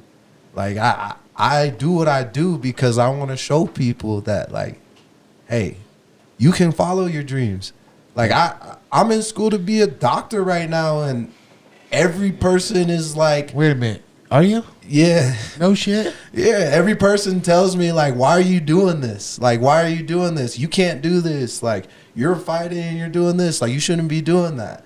But, like, this shit's a driving factor for me. You know, I just love it. You know, I love what I'm doing. And you love school. Yeah, I'm kind of a nerd when it comes to that. But I love it. Like, I like learning. Damn, I didn't know that about you, Grant. Yeah, not many people do. Well, now I guess. Yeah, now a lot of people do. A lot of people will know that. How long have you been doing that for? Man, since we started, man, I like Jake always jokes with me because like he's like, man, you're the only fighter I've ever seen take homework to fight week. Cause like I also don't like my professors and stuff knowing that I'm a fighter. I don't ask for any privileges or anything. Cause holy fuck, you been doing it this long now? Yeah, I don't like them knowing that I'm doing what I'm doing. I don't want to be treated any differently. Like, and sometimes they get a little weird about that stuff. Right. So I'm just like, if assignments due and I gotta fight the next day, shit, I better get it done early. You know what I mean? So like, yeah. But holy shit. But I like, you never know. Like, I may not even end up being the physician that I want to be, but I could impact somebody on my road to that. You know. Hold on, what kind of doctor are you gonna be? I want to be an orthopedic surgeon. Oh, so I want to break them and then put them back together. Damn. If you become a doctor, Anthony, what kind of doctor would you be? A weed doctor. What kind of doctor would you be, Cody, if you became a doctor? I don't know. I already know what you're going to say. I'm not even going to ask you. What? Gynecologist? I don't want to see that. No. I see too much in my day. You know what I'm saying? What would you be, Cody? I don't know. I'd probably be a surgeon. Yeah? I'll tell you what doctor I wouldn't want to be is a pediatrician. Because it'd be so hard for me to see little kids suffering. That part would be hard for me. And I know you're trying to make them better. You know what I mean? Probably more pressure than going out to fight. Like imagine just like you could have potentially someone's life on your hands, or the way they even function and do their daily things through life. It's like all in your hands. That's some pressure. It's pressure, but it's like cool, man. It's like Yeah. like I always loved wood shop, and like the human body. It's like wood shop on the human body. So like I always like love that. And then one thing that I really like old people, and I really love athletes. And old people and athletes need orthopedic surgeons. Yeah. And so I get to hang around the people that I love all day and help them out. Like that seems like a cool ass existence. Up, dude. Straight up. Damn it, Grant, dude, good for you. Honestly, man. Good for you. Fuck. Damn. Why you say that? It blew my mind because, you know, it's hard just, to me, when I was fighting, it was hard just to be a fighter. Shit, my fight money goes to school, man. That shit's expensive. Oh, guaranteed. To be a surgeon. Yeah. So how many years? How many more years you got? Yeah. That's a loaded question. So I have like, it become at this point it becomes like, time and attention, right? And so right now, on me, because right now I can stay up to like par and be ready and like be present in certain like courses and classes. But like you said, like becoming a surgeon, you have someone's life in your hands. So you got to be at the top of your game and your A game. And it's just like preparing for a fight, going through fight camp. Fighting has a clock on it. So I am going to attack this 100% while there's a clock. Like school and everything, as long as you're staying like consistent and everything, you're like that is going to be there. And so right now, like I'm going after this fight game because the ultimate goal is to get the strap, defend the strap, because like getting the strap is one thing, but the mark of a champion is how you defend it. And so I'm getting the strap in multiple facets, and then I'm using that opportunity to really help people in medicine. I really think that's a calling of mine, and you know it may change. I have no idea what it's gonna be like when I get the strap, but I know like, man, there's a lot easier ways to make money than fighting. There's a lot easier ways. Every time he says I'm gonna get the strap, like. Yeah, no, I just want to do that. You know what I'm saying, though? Yeah, so I'm not putting like a distinct like time limit on the education, but I know that there's a time limit, and I'm not gonna lie, like this fighting game, you don't got this shit forever. You know, you don't know when your last fight's gonna be. Honestly, like I said, I didn't know either. Yeah, fuck, I thought I still had fucking a lot of fights left in me. You know what I mean? Like I really did. I was like, I'm gonna keep doing it. And then next thing I know, I'm retired. Fuck it. You know what I mean? Like life's crazy. Like, and would I ever have changed it? No. I mean, I guess. You know, as a fighter, I think you always have that one more, and that's why you always see some of these fighters come out of retirement and they'll be like, I got to do one more. Yeah. Of course, the paycheck's obviously a lot better than always the last one, you know. Yeah. But to me, it's just like I'm cool. You know what I mean? Like, so what do you think? Like it's cool because Yoel Romero's fighting on the same card I am, and I think he's now ranked ahead of me in Bellator. After his last fight with Melvin Manoff. Mm-hmm. But watching those two guys, Melvin Manoff was like 40. I think he was like 40. And then Yoel Romero was like 46. Oh, he's up there. Yeah, he's up there. That was like, to me, that was good. Like, I was like, bro, this is crazy. Like, I don't know. I got like excited because I'm like, man, I watched these guys fight. Oh yeah, and now I get to fight these guys. Yeah. Also, it's exciting too because it's like, I think a lot of people retire when they stop having the drive and the heart to do it. But as long as you have the heart to do it, you can go for way longer than what's expected. Oh you know? yeah, the human body's crazy. Looking at those two competitors right there, like. Yoel Romero, he didn't even start MMA until what, he was like 35? Yeah, it was late in his career, I think. Then he was already successful. Yeah. Like he was a phenomenal wrestler. Yeah, you know, Yeah, but you know, there's those different breeds out there, but it's not like the everyday guy. But I mean, I remember going to wrestling camp, to Randy Couture camp, and then Where was that at? Iowa, and I fast forward things. I'm fighting on the same card as him. Oh no, let me take that back. I fought on a card that they put on, Team Quest put on. What was that card called? Team Quest put on. He put on. Him and Matt London put on. Fought on that. Went all the way out in Oregon. Then I got in the UFC. Same card. Randy Couture is fighting for a championship. What was Now, that? I felt like, God damn, this is cool as hell. Like, this guy I went to a wrestling camp with. You know what I mean? Like, as just a wrestler. Never thought I would go fight, you know? No, I knew he was fighting at the time. It's just crazy And how another life. guy who competed, until he was like 50? Yeah. Fuck. And was a champion? Yeah, fuck that shit, dude. And he fought guys like Brock Lesnar, dude. You know what I mean? Like, fuck that. Oh, man, Brock Lesnar. He's probably like one of the best athletes this world ever had. Ever. He's up there, dude. I'm telling you that right now. Like, he's a monster athlete. Monster athlete. I don't know. It's crazy. Like, I guess, you know, us talking about all this bullshit, the fight game and this and that. I guess what I want to know is, you know, that I have you guys now, and this is like, you guys are like the younger crew of the fight game. I mean, kind of, you guys are. I'm like the OG. OG of it now. Like, yeah, I believe it too. But I'm young here. You keep that. So am I, dude. That's why I keep getting fucked up, talking shit to Justin all the time.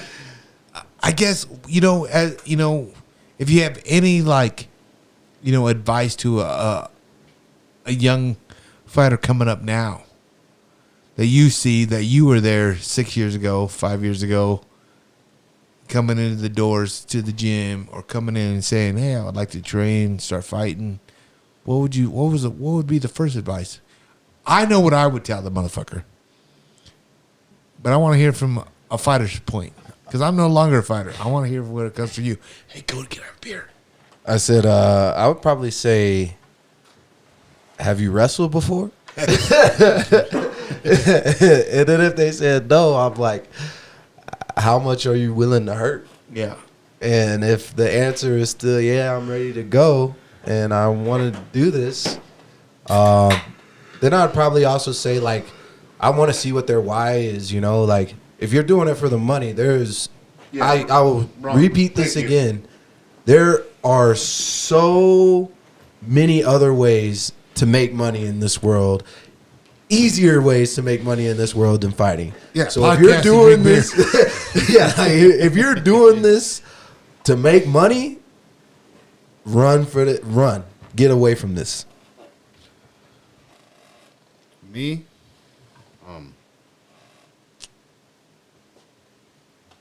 Somebody come. What? Say the question again. If somebody came in the gym today and looked at you, OG, triple OG, Yeah. and said, said, "Man, I'm thinking about, you know, becoming a fighter. What do you think?" I would just tell them to be a student first. Just be a student. Train, show up, and then think about fighting. Because if you just come and think you're gonna be a fighter, it's not. It's really not that. I think you always kind of have to be a student of the game, and that's how you continue to grow and develop, even as an older guy. You know, some of the older guys, they feel like they know it all, right? Yeah. But you have to continue to be a student, and that's what I would tell them. Like, don't think about fighting right now. Think about being a student. Absolutely. Right. Definitely. What do you say? I know what you said to me when I came into the gym. Tell me. Well, you go, hey, go over there with that guy, that big guy. I'm like, who's that big guy? Oh, it's just Pat Berries, and no big deal. Just go over there with him. And then I was like, all right. He was nice to me. And he was nice to me. And then you're like, all right, now go over there with this guy, and it was Justin Gaethje, and Justin knew I was gonna try and wrestle him, so he started kicking the shit out of my legs, like just kicking the shit out of my leg. Like I never felt a leg kick before, and Luke's like, "Oh, you're doing great. Just go and keep wrestling." And I was like, I guess he thinks I'm doing good, but this don't feel good. And then last round is where he really set me up because my OG Brandon Gertz, he don't pull no punches for nobody. And Brandon knew I was gonna wrestle because he saw my round with Pat and he saw my round with Gaethje, and he knew I was a big athletic guy, and he's all like, "Oh, he's gonna wrestle." Yeah. I'm thinking wrestling, obviously, and I'm like, okay, I'm gonna get him, and I go to a head inside single. And Gertz proceeds to uppercut my face into oblivion. And I'm like, yo, this, like, where am I? I don't know. Still probably to this day the hardest I've ever been hit. Yeah. And then afterwards, Gertz comes up to me. He goes, yeah, don't shoot head inside singles in this game. And I was like, what? Like, why couldn't you just tell me that? He's all like, now you'll never forget it. Now you never know. It is true. It's just like if you're a kid and the oven's on and you touch that burner. Yep.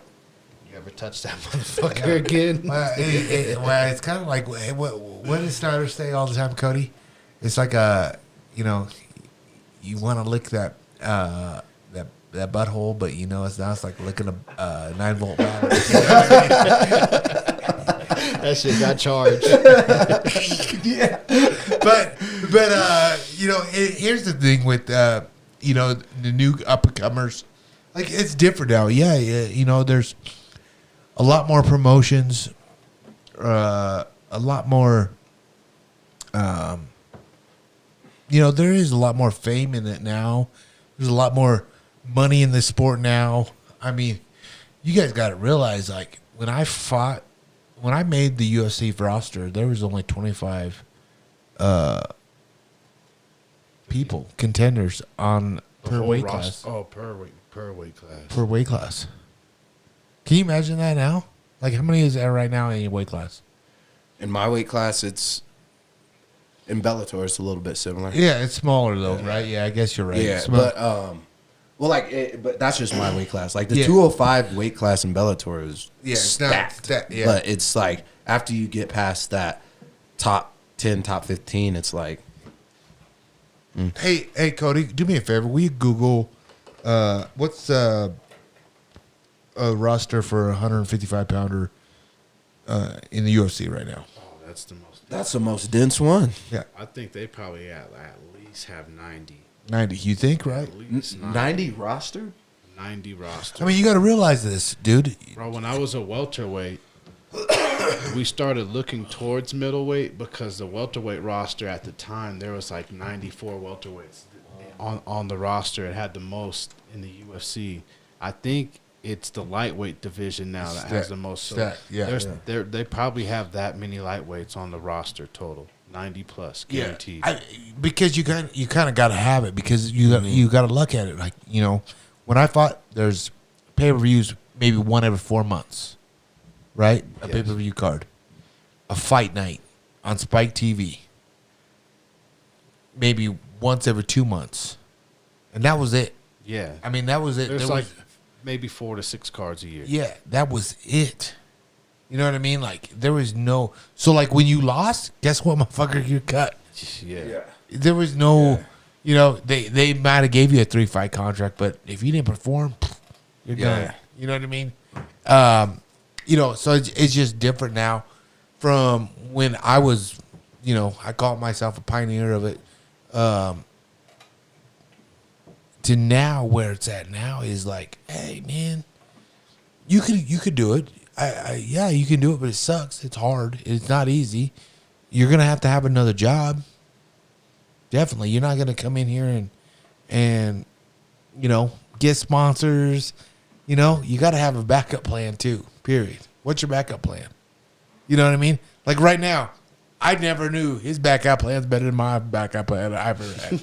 My backup plan, I had no backup plan. I was gonna be me, I was gonna be a fighter, and that's what I was gonna do. And then I guess if I failed, I was gonna go back home and be on the railroad, which I didn't want to do. That was my backup. I didn't. But some never people saw- say that's like a driving factor, though. It could be. For me, I didn't really start thinking about a backup factor really until honestly this last year. Then I started looking at like what things that I used to do that I enjoyed that I could still do when I'm done fighting. And I actually used to do taxes, and I was kind of going to school for accounting. So Oh, I'll no probably shit. start crunching numbers again. No way, really? Yeah. Damn. Y'all some educated motherfuckers, dog. Yeah, I could never do that. I was a tax specialist too. Shit, I'd no, be a taxi driver. I wish, man. I just work hard, man. That's all it is. Yeah, you know, I ain't- and that's good though. But here's the thing: a lot of people don't have that. A lot of people don't have that drive. You know what I mean? And I to wish me- it was easy for me. I really do. Shit. Like You some know of what? those It's kids is like, easy yeah, to this is stay easy. driven. When it's nice. No, depending on who you surround yourself with. Yeah. That is It's true. the people. It's your surroundings. It's your environment. If you know, you're in the right environment, people won't let you slack. They won't. They like you really have no time to slack. Even like some days, like I might be down. I know I'm gonna have one of my teammates is gonna be up, so they're gonna uplift you too. Or just it doesn't even have to be a teammate. Just someone who's like minded. That you keep around, you know what I'm saying? If you're around like-minded people, then you'll always grow and continue to push yourself. And I think as a coach, now that I've been around it, that is probably one of the biggest things. The biggest thing I could probably push on coaches. I mean, if you look around, like all the people that I've been around as a fighter and even coaching, and like you guys are, like you got J-Ho, you got Jake, Justin, guys, Trevor. You know, I've had all these guys in my life, so I know what J-Ho brings, I know what Jay brings, and I know what Trevor brings. And that was what's so cool about me was I got to bring a little bit of everybody with me. Mm-hmm. And the guy that impressed me the most was probably J-Ho, man. Like, honestly, like, I never pictured him ever being the coach that he is today. Right? It's crazy, huh? I just knew him as a badass Michigan dude, come down here, fight, good stand-up striker, fighter. Me and him, we got along nonstop. Like, we train, we beat the fuck out of each other, and guess what? We're cool dabs, boom, boom. We never got, like, real tight with each other, but I mean, it was like today, like we saw each other and we was like cool, like it was just like pick up where you left yeah, off. like it never happened, and to me it was just like cool. Like I'm, like when I saw his gym, I was so happy for him. Like I'm like, damn, dude, this is nice. I mean, it's cool to see people like that fought with me and it was kind of like you when you first came in. You're like, oh, this is cool, man. Yeah, this is the spot. This is what I do now. You know what I mean? Like, this is cool. This is my gym now. You know what I mean? Like, and it was just cool seeing J-Ho's deal. Same thing with Jake. Genesis, his baby. Trevor's Onyx deal. You know what I mean? Like, it's just cool seeing people that I've been around with my whole life excel. And I have not seen anybody that I've been around. This is all going back to what you said. Surround yourself with people that push you, motivate you. I mean, because let's just keep it real. Not every day is peachy and creamy. There's days where I'm like, oh fuck, I gotta do this commercial. Fuck my life, right? Yeah. I don't care. There's going to be something like positive the whole day because you know why? I surround myself by fucking cool ass fucking people. I mean, I do. I don't care who you are. I don't care if you're a guy that works at fucking Wendy's, McDonald's, changes oil. I don't care, dude. There's people out there in that community too. That's why I said like-minded. Yeah, that's what I'm saying. Yeah, It don't matter how far you are in life. It doesn't it's matter. Just like if you have the mind for certain things and you ain't on no BS, I mean, you could tell it. yeah. You can tell who's real and who's not. And that's what I'm saying. Like, it's not even like real or fake. It's just like, is this motherfucker bullshitting or is he about yep, like going to get it? exactly. And here's the thing, Putting like, his words into actions. and I feel like a lot of people are like look at us as like I say look at us. Many moons ago, they looked at me like you guys. You're the pioneer, so You're a pioneer. Come on, talk your shit, Luke. Talk your shit, Luke. That's why I say, like, when they look at you guys and they're like, oh man, you guys are like, you know, like I said when coming on the intro, you guys are the stars now. You people watch you on TV to fight, this and that. But at the same time, it doesn't matter. You don't have to fight on TV to be a fucking star. You can be a good person, period, in life. Be a good teacher. Be a good buddy. Be a good fucking, I don't know, be Just a good be manager. likable. Yeah, you know what I mean? There's tons of people I've met outside the fight game that I'm like, damn, I wish I had you in my corner when I fucking fight. You make me feel like motherfucking I can do whatever, right? Like I feel like I go down to the club right now and get the fucking finest bitch. But you know what I mean? Like you find people out there in life that just fucking have that little, you know, you know, and that's one thing I will say about you, Anthony, is like I didn't know you a whole lot. Shit. But what you just said was you know, surround yourself by people. Dude, if I had you around when I was fighting 10, I'd still be fighting, dog. That's why Taylor's still doing this thing. No, it is. It is. I think you got a good, valid point there. You surround your people. I mean, I always said it, man. If you surround yourself around people like a turd, you're going to be a turd. You know, you surround yourself by good people, you're going to fucking be whatever you want. Shit, I'm not saying I might be a doctor now. Shit, dog. I know, that's super cool. I'm blown away, honestly. I mean, it's an aspiration, right? There's a lot of work that goes into it, and you never know what life throws at you. But yeah, hell yeah, I'm going after it. Fuck, you going at that cheddar. I mean, nowadays, man, like you said, you can make a lot of money doing other things than being a doctor. Grant, at one point, were you going to school for botany too? No, I love plants. Okay. That's I be joking. I'm like, Nah, I'm a he did botanist. that because He said he's an avid botanist. So I heard him say that before. No, Okay. he said that because that was Hannah like botany. He was like, oh, I better like this. Yeah. My fiance's like, I like plants. I'm like, I me love too. plants. It's like, me too. You said a ghost philodendron. Okay, yeah, I got that. Yeah. Luke was like, that's too many words for me. Yeah. He's like, what's a ghost philodendron? Shit. Not me, dog. I'm old school. It was a seed. I'm old school. He was like, what language you speaking? I don't even speak language. I do this. Whoa. I do the language of love. What do you got, Cody? What's the roster? 89. 89 is a typical roster or just 155? 89 active lightweights. 89 active lightweight. Oh, 90. Yeah, you're right on point with that. What is the average fight contract for a signed contract? I don't know. Yeah, like 25 and like 25. Ass trivia here. I don't know. Yeah, Google it. That's what the job is. Google that shit. It's the world we live in, huh? Yeah, Everything's like kind of one Yeah, touch away. I mean, I got to get Alexa in here. Just Alexa. But honestly, like, okay, so what's your guys' contract? Is it 4 fights? 3 fights? Yeah, mine's a 4-fight. 4-fight deal? 4-fight deal? Yeah, see, it went up. So when I first signed with the UFC, it was a 3-fight deal, right? And 25 people? Shit, dog. You better be fucking knocking motherfuckers out if you want that job. That's why, like, when Frankie Edgar still fighting, dude, what the fuck? Dude, Frankie He's Edgar. fighting the killers too. He's... Dude, OG. That's an OG, triple OG dog.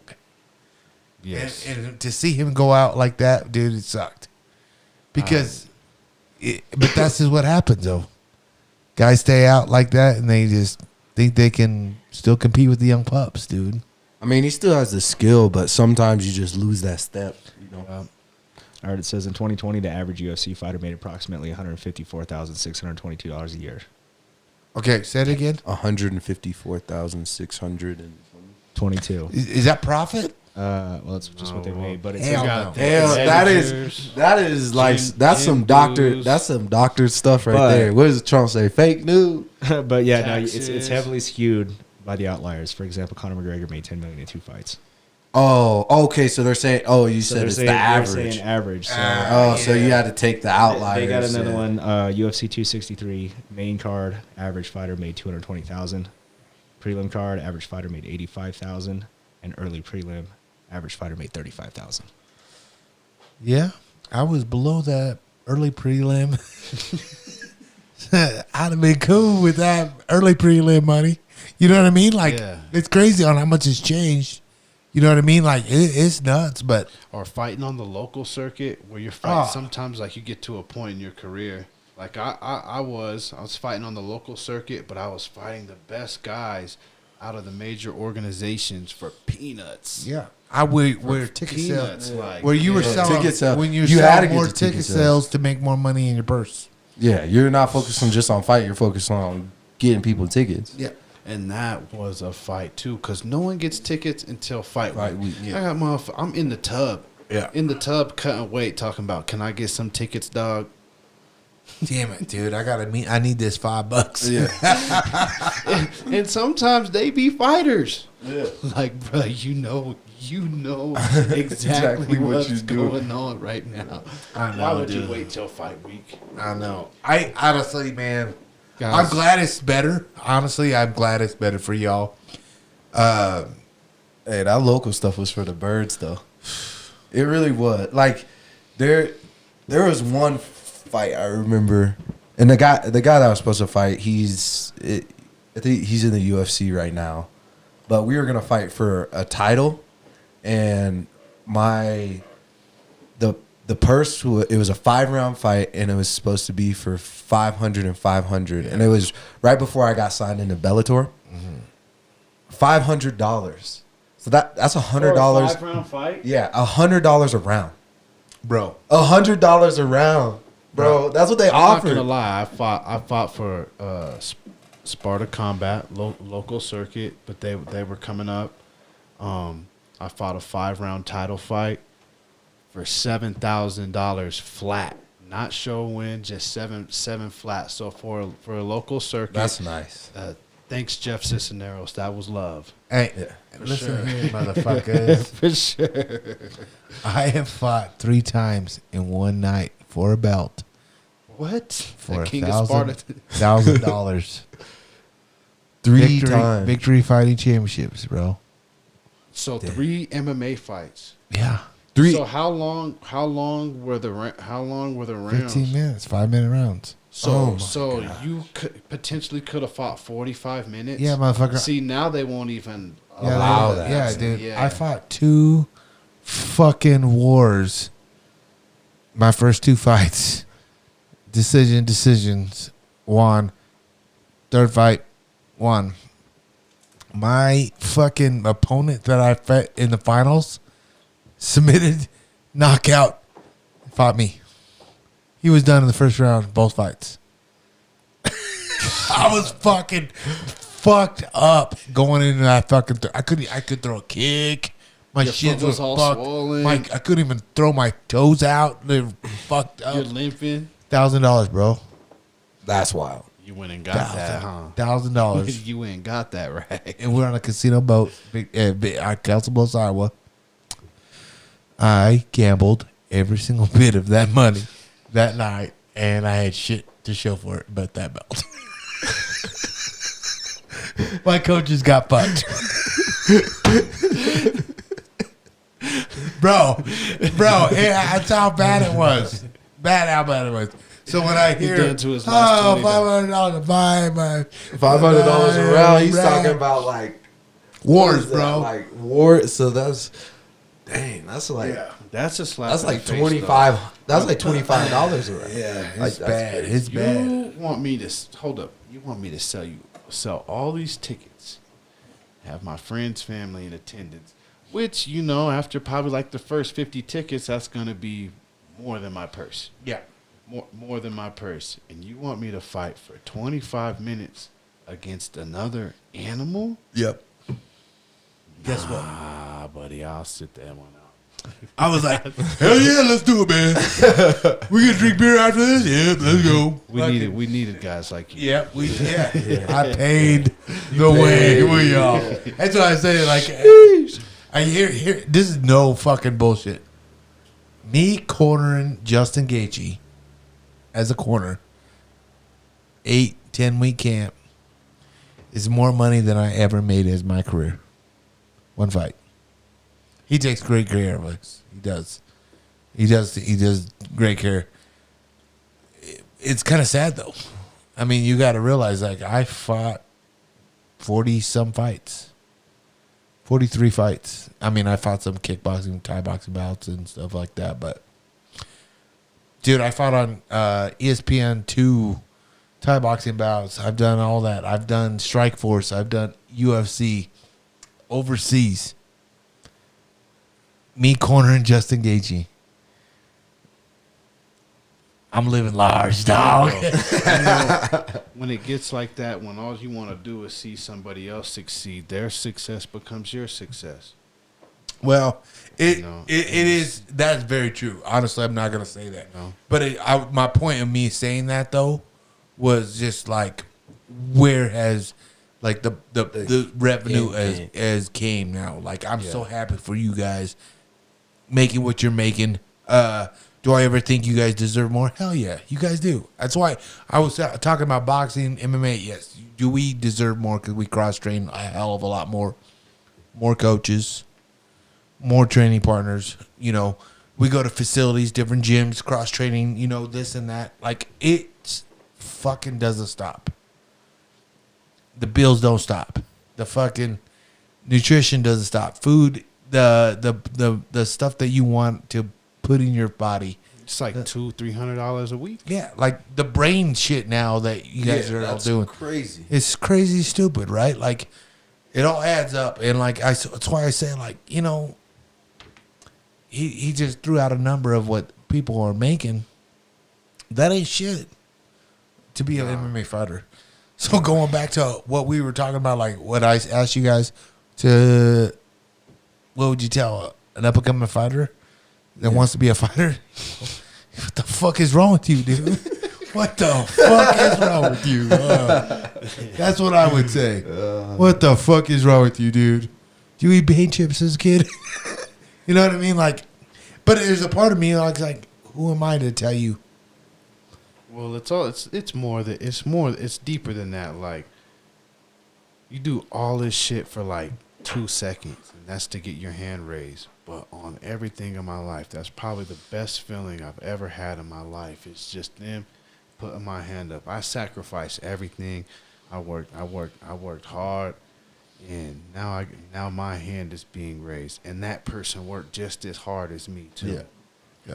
To get here, and now I don't know. There's no. I think Grant was saying something about this earlier, but there really is no better feeling than that.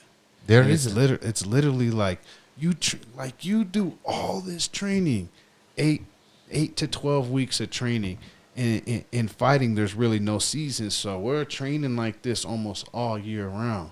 There's no, because I mean that's missed opportunity. If you're not training. You know what I'm saying? But we're doing this literally all for 2 seconds. Yeah, but think about all the fighters, and we think it's a big number. Bro, compared to all the people in the world, like, that is a fraction of people that get to feel that feeling. That's why you do it. Yeah. I mean, that's real shit because I'm Do going to tell that you right shit now. because Like, others can't. yeah. Where they can't, we motivate them. We inspire them maybe. In other ways in life. Yeah, that's what I'm saying. Like, I've had so many stories thrown at me. Like, hey, man, thank you for being you. Just keeping it how you are. Like, what'd you do?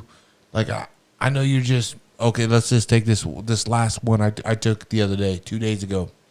Someone threw my DM. Dude, I love you. I didn't know who you were until Justin tagged you one time and I started following you. Dude, Thank you so much for being you. And I just me. I don't give a fuck, right? Like I have fun, right? I enjoy. And he's like, man, I'm gonna tell you right now. It sucks, man, because I don't know if I've told you, Cody, this or not, but I've had numerous DMs about, guys telling me like this makes me, through my work week, my life sucks. My job sucks. I hate it, but it's what I do right now. They look forward to. Yeah, it's something that puts him through the work week, and it's something I look forward to. With this guy, literally, I'm not gonna say his name, but it hurt fucking. Whew. It made me realize, like, yeah, man, I like what I do, and I love sharing this recording, and I share it out to the world, right? Like, there's thousands of people who hear our bullshit tonight, right? And you don't realize like what it does to other people out there, right? And this guy was in a dark place, and what you said, that podcast was like totally where I was at, and it changed him from not doing what he was gonna do. And to me, it was like, that was my whole purpose of this whole deal. Was like, oh fuck, I guess to touch. It was real, and he didn't, end his life. He hits me up once a week now. I hit him up just to say that was special to me because, everybody looks at me like, oh man, you got the best job in the world. You get to coach, top athletes, this and that, and you got a podcast, you got this and that. It is awesome. I love this. I get to talk to you guys, get to hang out, get to drink beer, get to do all this stuff. Go to the gym, hang out with the fucking celebs of the MMA world. Yeah, it's good. But they don't realize like what it's taken to get here. Me fighting for $1,000, 3 fights in one night. You know what I mean? Like I paid my dues of doing some bullshit, right? Like depression of losing a fight. Like all that shit has led me up to where I'm at now to this day. Like I would always tell everybody, like, at corner you guys, I know what it's like, man. I know. That's why. So I love to have you in my corner. I know what they're going through. I know what you all going through. The nerves, the emotions, the roller coaster. And then when you get ready to walk out, that's why you fucking do that shit, dude. And nobody will take that. I mean, like you said, like there's billions of people out there in the world, right? And there's only so many people out there getting their hand raised. Fuck their hand raised, going out there competing in front of there, putting it out there, right? There's so many people out there like that are doing it. And we're not even talking I'm not even just talking competing and fighting. I don't give a fuck if you're doing a swimming meet, a BJJ tournament. You're throwing it out there, you're committing yourself to that. My whole deal was, dude, get out of your comfort zone. Try to do something different. You know what I mean? Like, if you're not happy with life, go fucking change it. You're the only one who can change it. You know what I mean? Like, everybody hits me up like, oh, you got the life, you got this and that. Yeah, I did pay my time to do this, but I also chose this life. Yeah. You choose to fight, Anthony. Great. You choose the life. You choose to fucking become a doctor. You're still going to doctor school. Fuck that shit. That ain't my shit. I go to Black Hawk. You're carrying the most weight on your shoulders. Yeah. Right, You know what I'm saying? It ain't weight. It's light as a feather. You know what I'm saying, Anthony? I take my wings. I'm going to Black Hawk. I'm going to roll the dice. I don't like gambling. I don't like gambling because you lose, man. I'm competitive as hell. Yeah. And so like gambling, I'm like, I ain't losing my money. Yeah, I'm a gambler, man. I'm a fucking gambler. What is it? When we WinStar gets you put what is it? He put that on the slots and winning in the high roller. Yeah, I'm dude. Like, he does it all the time. That's like, how are you this lucky? Yeah, he does it all the time. He does it. But here's the thing: like, I'm a gambler, and I gambled with this. I gambled with my career. I gambled with my life. I gambled. Yeah, I gambled to get the girl of my dreams. I got her. You know what I mean? Like, to me, it's just that's my personality. I wouldn't change it.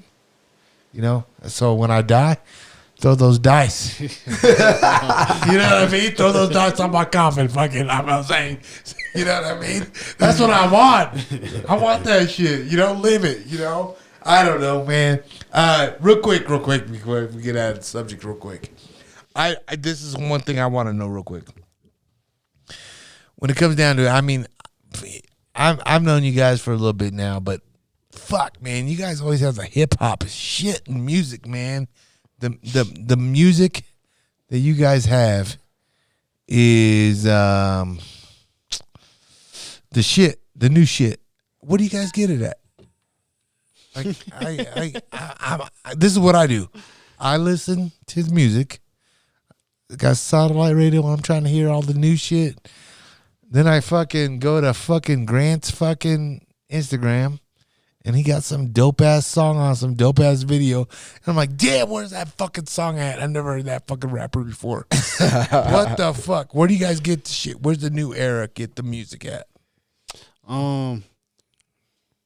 It's all through media platforms, right? And like I keep up with like The Source or like XXL, and then also like thatpiff.com. I wouldn't really consider like World Star music thing like it used to be. But like mymixtapes.com, I spend a lot of every morning when I wake up, I'm like on mymixtapes.com looking at all the mymixtapes.com. Yeah. And it's an app too. I'm looking at all the new shit that dropped. But sometimes, I mean, with all the artists now, it's really hard to keep up with them all. Really? My brother's a producer. Oh, okay. What's his name? His name is Blue Ave.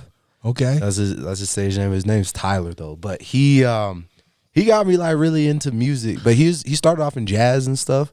So like the shit you listen to ain't jazz. Nah, but it has those like it has the It's also element. It's also word of mouth too, because Grant like- might be like, "Yo, you heard this yet?" And I'm like, "Nah, but you hear this?" And he's like, "Nah." And we it's just like, be "Okay, yeah, exchanging. Check this out. Hey, get to practice. Like, yo, that joint was. And it always is different in the car. He's like Ant will send me something, and I'll be like listening to it on the phone. I'm like, I gotta listen to this in the car.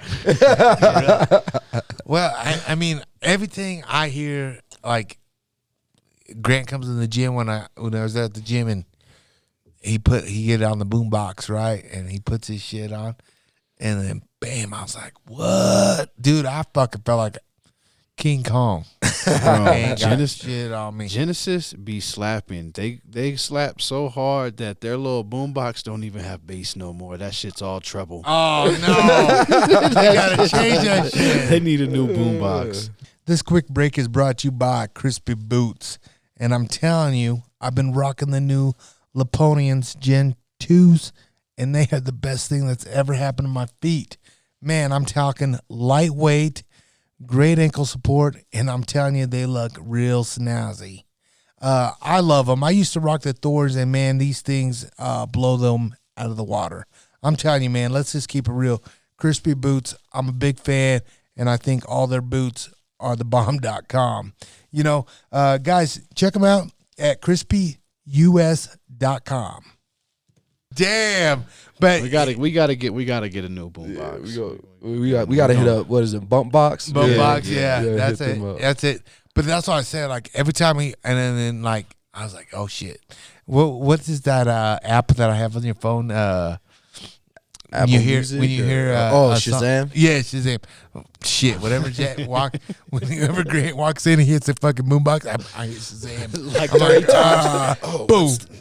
I'm all playing off like I'm looking at text, but I'm just trying to get the music and shit. But before this interview, I was telling Feats, I was like, hey, we got to put Luke on some Larry June and some Primo Rice. Yeah. Dude, what is it? Is it good? Yeah. It's just about pimping, making money. And, Oh, it's my life. you know, They got, pimping, making money, and then eating healthy. Yeah, play him a little something. Play him some. I want to hear something. I want to feel it. You know what I mean? He's playing some pimping, man. I want to hear it. I gotta feel this shit though. You know what I mean? I don't want to. I don't want to listen to it. I want to hear it. You know. Oh fuck. Archie's funny, right? I know. Oh, that's my guy. I like him a lot, dude. I really do. It's so cool because what I like about all of this is I reflect and I'm like, dude, I just like, you got it or what? Yeah, I got it. Let me hear it. All right, there's like I gotta hit the skip. Hold up. You know.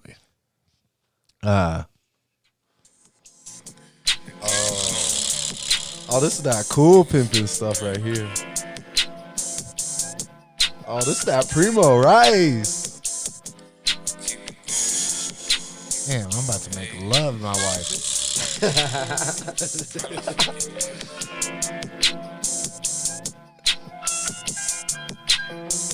Bitch, I live my best life, type dream.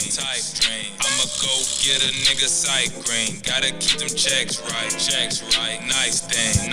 Okay. Smooth stepping in my ice cream. Flavor talk, I give back. Cold gang. Mac a thick bitch, just some gold frames. Other hoes I did that. Old flame. Okay. Never double back, keeping no change. Got new paper on deck, big bang, cash rule. Tricking on a hoe, use a sad fool. In the spot I break. Hey, he rolling dice in the video too.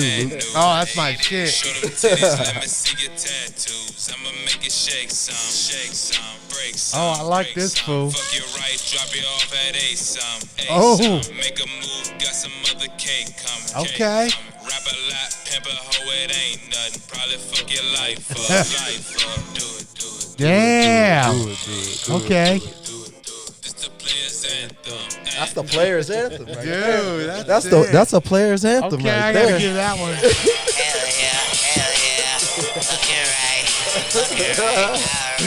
That's what's up. Honestly, like that's the shit I'm talking about. Like I would have never knew that motherfucker who that is ever, because I'm old. He has that kind of vibe though, right? No, it's Like cool. That's what I was gonna say, dog.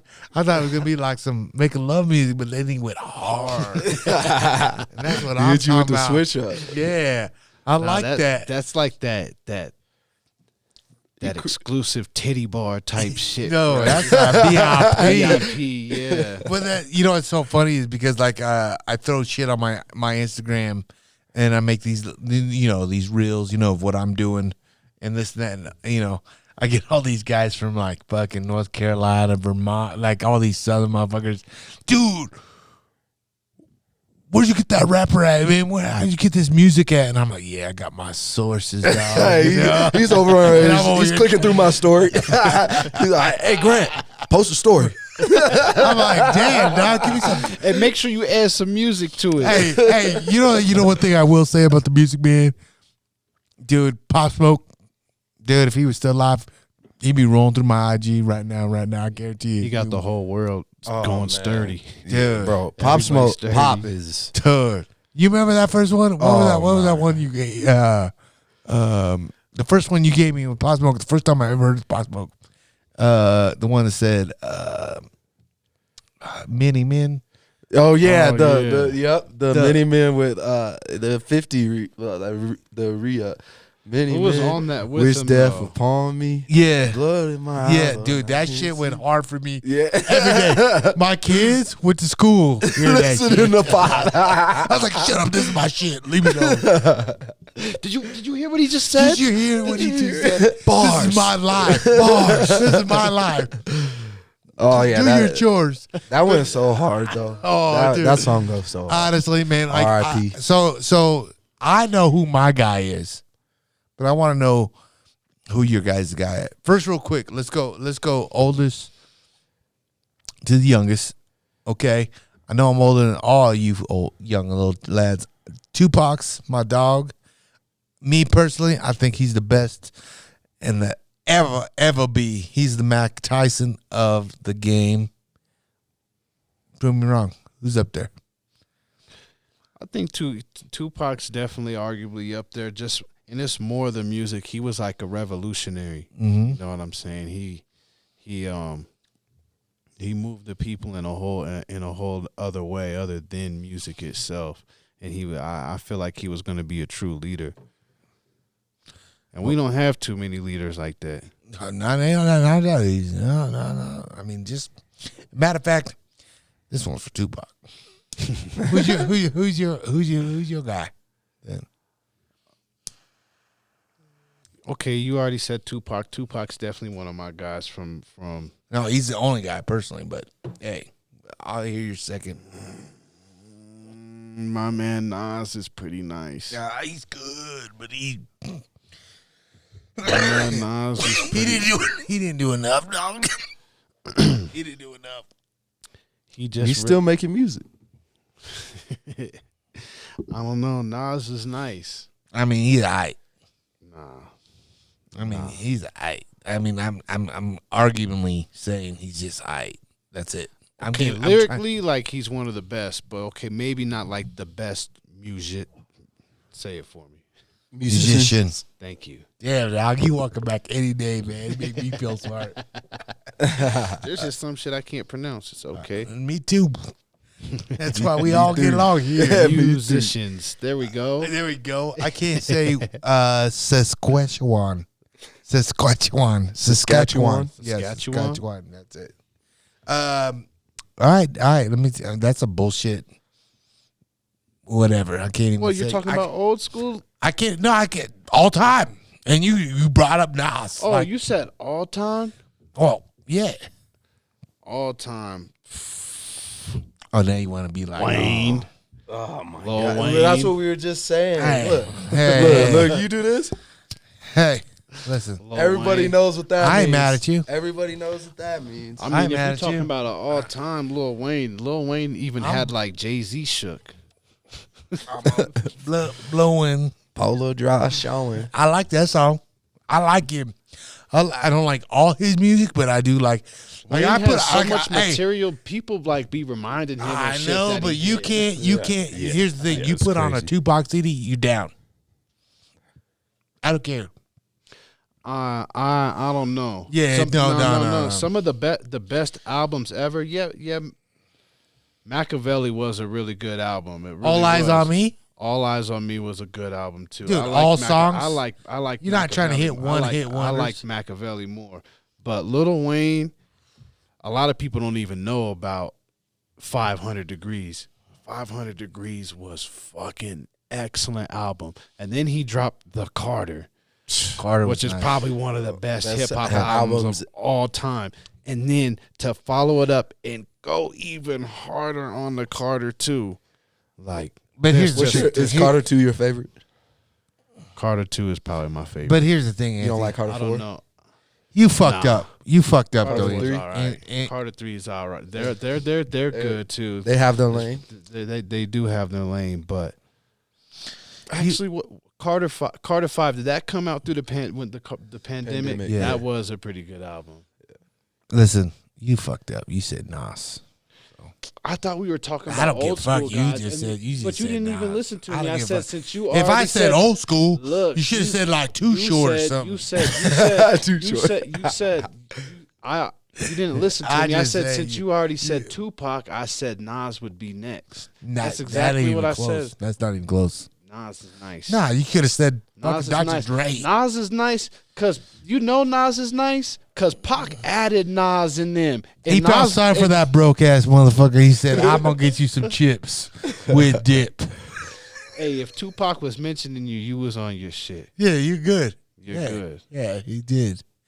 Okay, all right, Mr. Grant. Who's your guy? Man, like y'all are, I mean, Ant already crowned Wayne, but just for the sake of mixing it up, for the young folks, Don't be getting booed up in this bitch. oh man, I don't know, you may or may not, but I really, you know who really resonates with me, musicality, vibe, what he does for the community, who he is. I'm trying to talk music here. Kendrick? No. Nah, it's not J. Cole? Kendrick. Yeah, Cole. Cole is my He's like. all right. J. Cole, I don't know. Like I love like just some of the things that he did and Luke's like so motherfucking thug life. It's yeah, hard. he's thug life, thug life till I die. Luke probably got the tattoo on his belly. I will get it. He got the thug life tattoo on his belly. I mean, I could. And a little AK. Yeah. Hey, when I get the strap, will you get thug life tattooed on your belly? You stay strapped, you don't get clapped. Is that a deal? That's the deal. When I get the belt, thug life on your belly tattoo? I'll get thug life. Not on my belly. Yeah. If you get the strap, When? I'll get thug life. When I get the strap. Well, that's what I said. When I get the tat, then that's what I'll do. I ain't scared. I witnessed that. Yeah, fucking everybody hearing it. Fuck, Stamped and notarized. Boom. I ain't scared to get tats. Obviously, I got verbal justice, contract dumbass, right on me. You also took wasabi in the bum. Yeah, you know what I mean. I ain't scared. Take me to jail. Yeah, Cody, who's your best rapper? Probably Tupac. Okay, Yes. and who? I was just gonna say Tupac. It's already been said, but Yeah. he's my favorite. Yeah, I would definitely say. I used to rap Tupac when I was white at 8 years old in elementary school, like I was somebody. But You know when I used to. He like, was scaring his parents. His parents were like, "What Nah. school is my son going to?" dude, Bone. You gotta Yeah, like Bone Thug. Bone was dope. Bone was the shit too, though. You know what I mean? But they were a group. Yeah. I'm just saying, they were harder than fucking Nas. Just saying. Dude, I don't dude, I'm just saying. Where's that? Let me get the soundboard real quick. Wow, wow. You struck out with that one. No, listen. The all-time hardest rapper though that did it hard though was Too Short. Too Short does have. He's some, still kicking it. Yeah, Too Short does have some slaps. Dude, if Eazy-E was still alive, that motherfucker would still have it though. Nah. Come on, dude. Because Cube he had them elementary school rhymes. Dude, Eazy-E had elementary school rhymes, and like you said, Cube was writing the records. Eazy-E had the delivery. That's the thing. Eazy-E had the delivery. He had the swag. He had them. He was certified. Yeah, he was certified. Like there was once a thought from around the way. Damn. Easy. Yeah. Like that shit. That shit. It was hard. I don't know. It's just something I wanted to ask you guys. All I'm saying, though, all-time greatest Tupac. Just say it, dog. Just say it. I have to say Wayne because just the body of work he's put out. What about Biggie? Where's Biggie at in yours? If you like Wayne, Biggie's a vibe. I fuck with Biggie, bro. you don't fuck with Biggie? No, I gotta spit this Biggie verse. You fuck with Biggie? Spit it. He said, Biggie Smalls is the wickedest. Niggas say I'm pussy. I dare you to stick your dick in this. If I was pussy, I'd be filled with syphilis, herpes, gonorrhea, chlamydia, getting rid of ya. Got it locked like the penitentiary.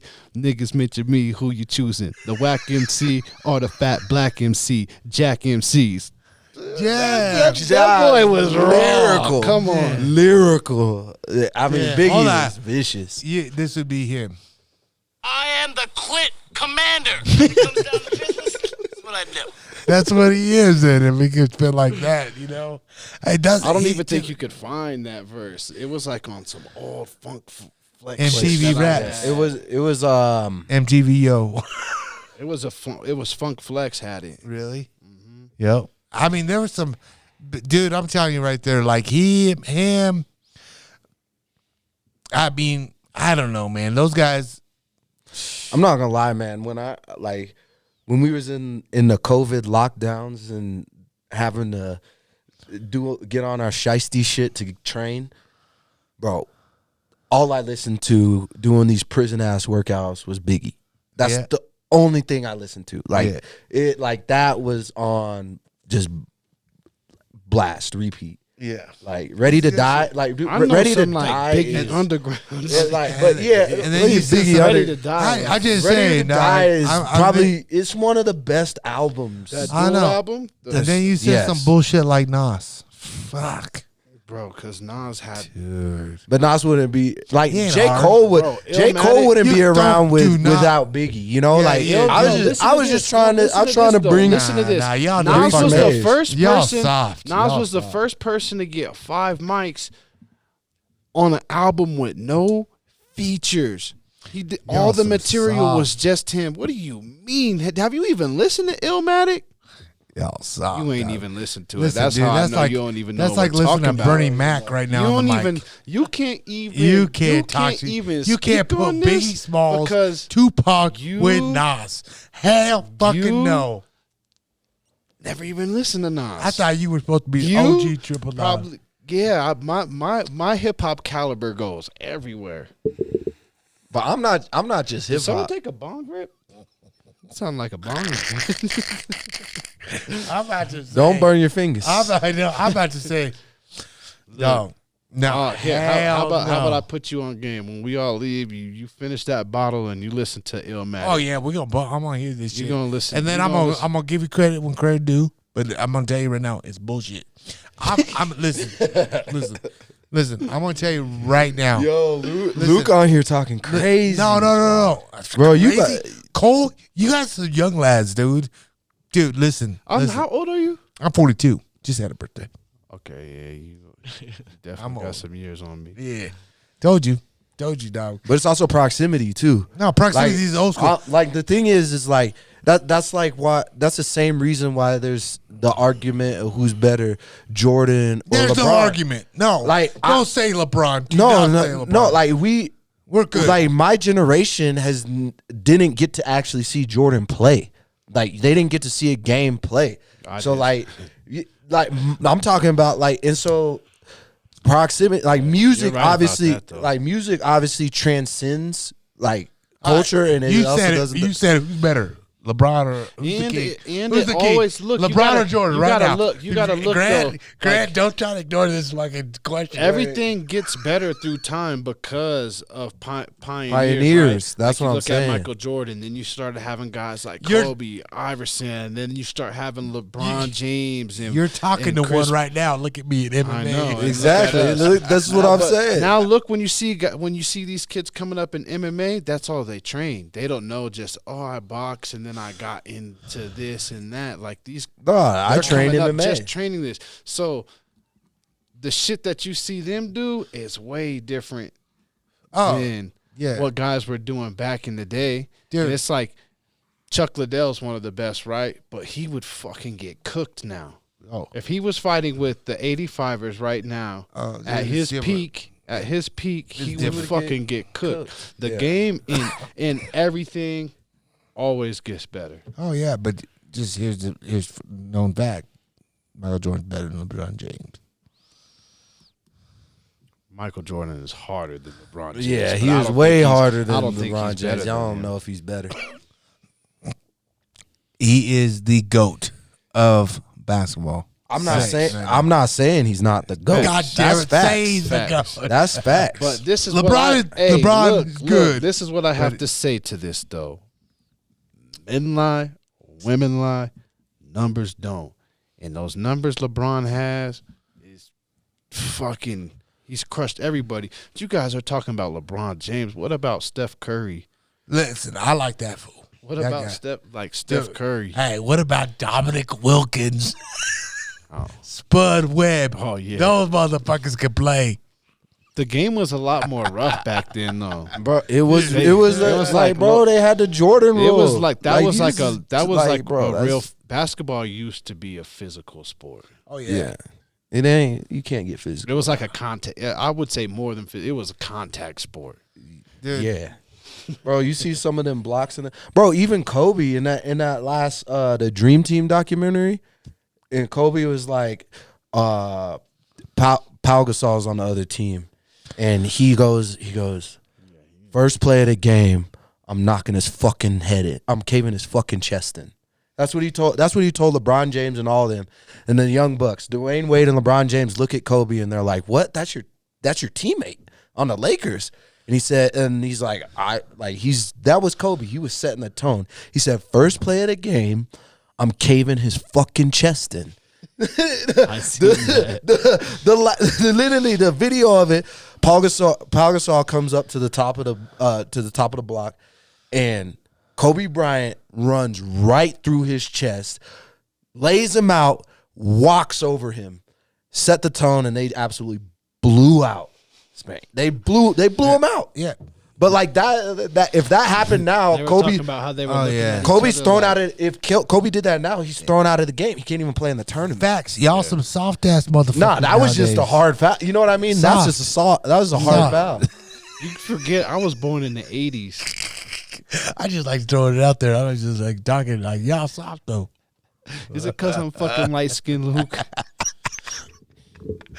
Is it because I'm fucking light skinned? Oh goddamn it! I am the light skinned nemesis. Yeah, you like Nas. All right, I ain't gonna die. You never even listened to Nas. I've heard Nas. No, you If haven't. it was on his IG, I've heard it. I don't think I put Nas on my IG. Yeah, exactly. It's weak. It just ain't my vibe like on the IG. Nah, hell no. You gotta put some spin on that motherfucker. Kodiak Black. Throw some of that on that. Kodiak motherfucker. Yeah, give me some Kodiak Black. Spin. You know what I mean? That's been when that's You know what I'm saying? Dog? Hey. walk. Real. Oh, fuck, man. All right, man. So, Anthony, your fight next week, man. Dude, honestly, I love you when you come out here. I appreciate you. We'll be watching you. Who you fighting? I'm fighting Dalton Rasta. He's Man, fuck that pin. I'm about to have some Rasta pasta.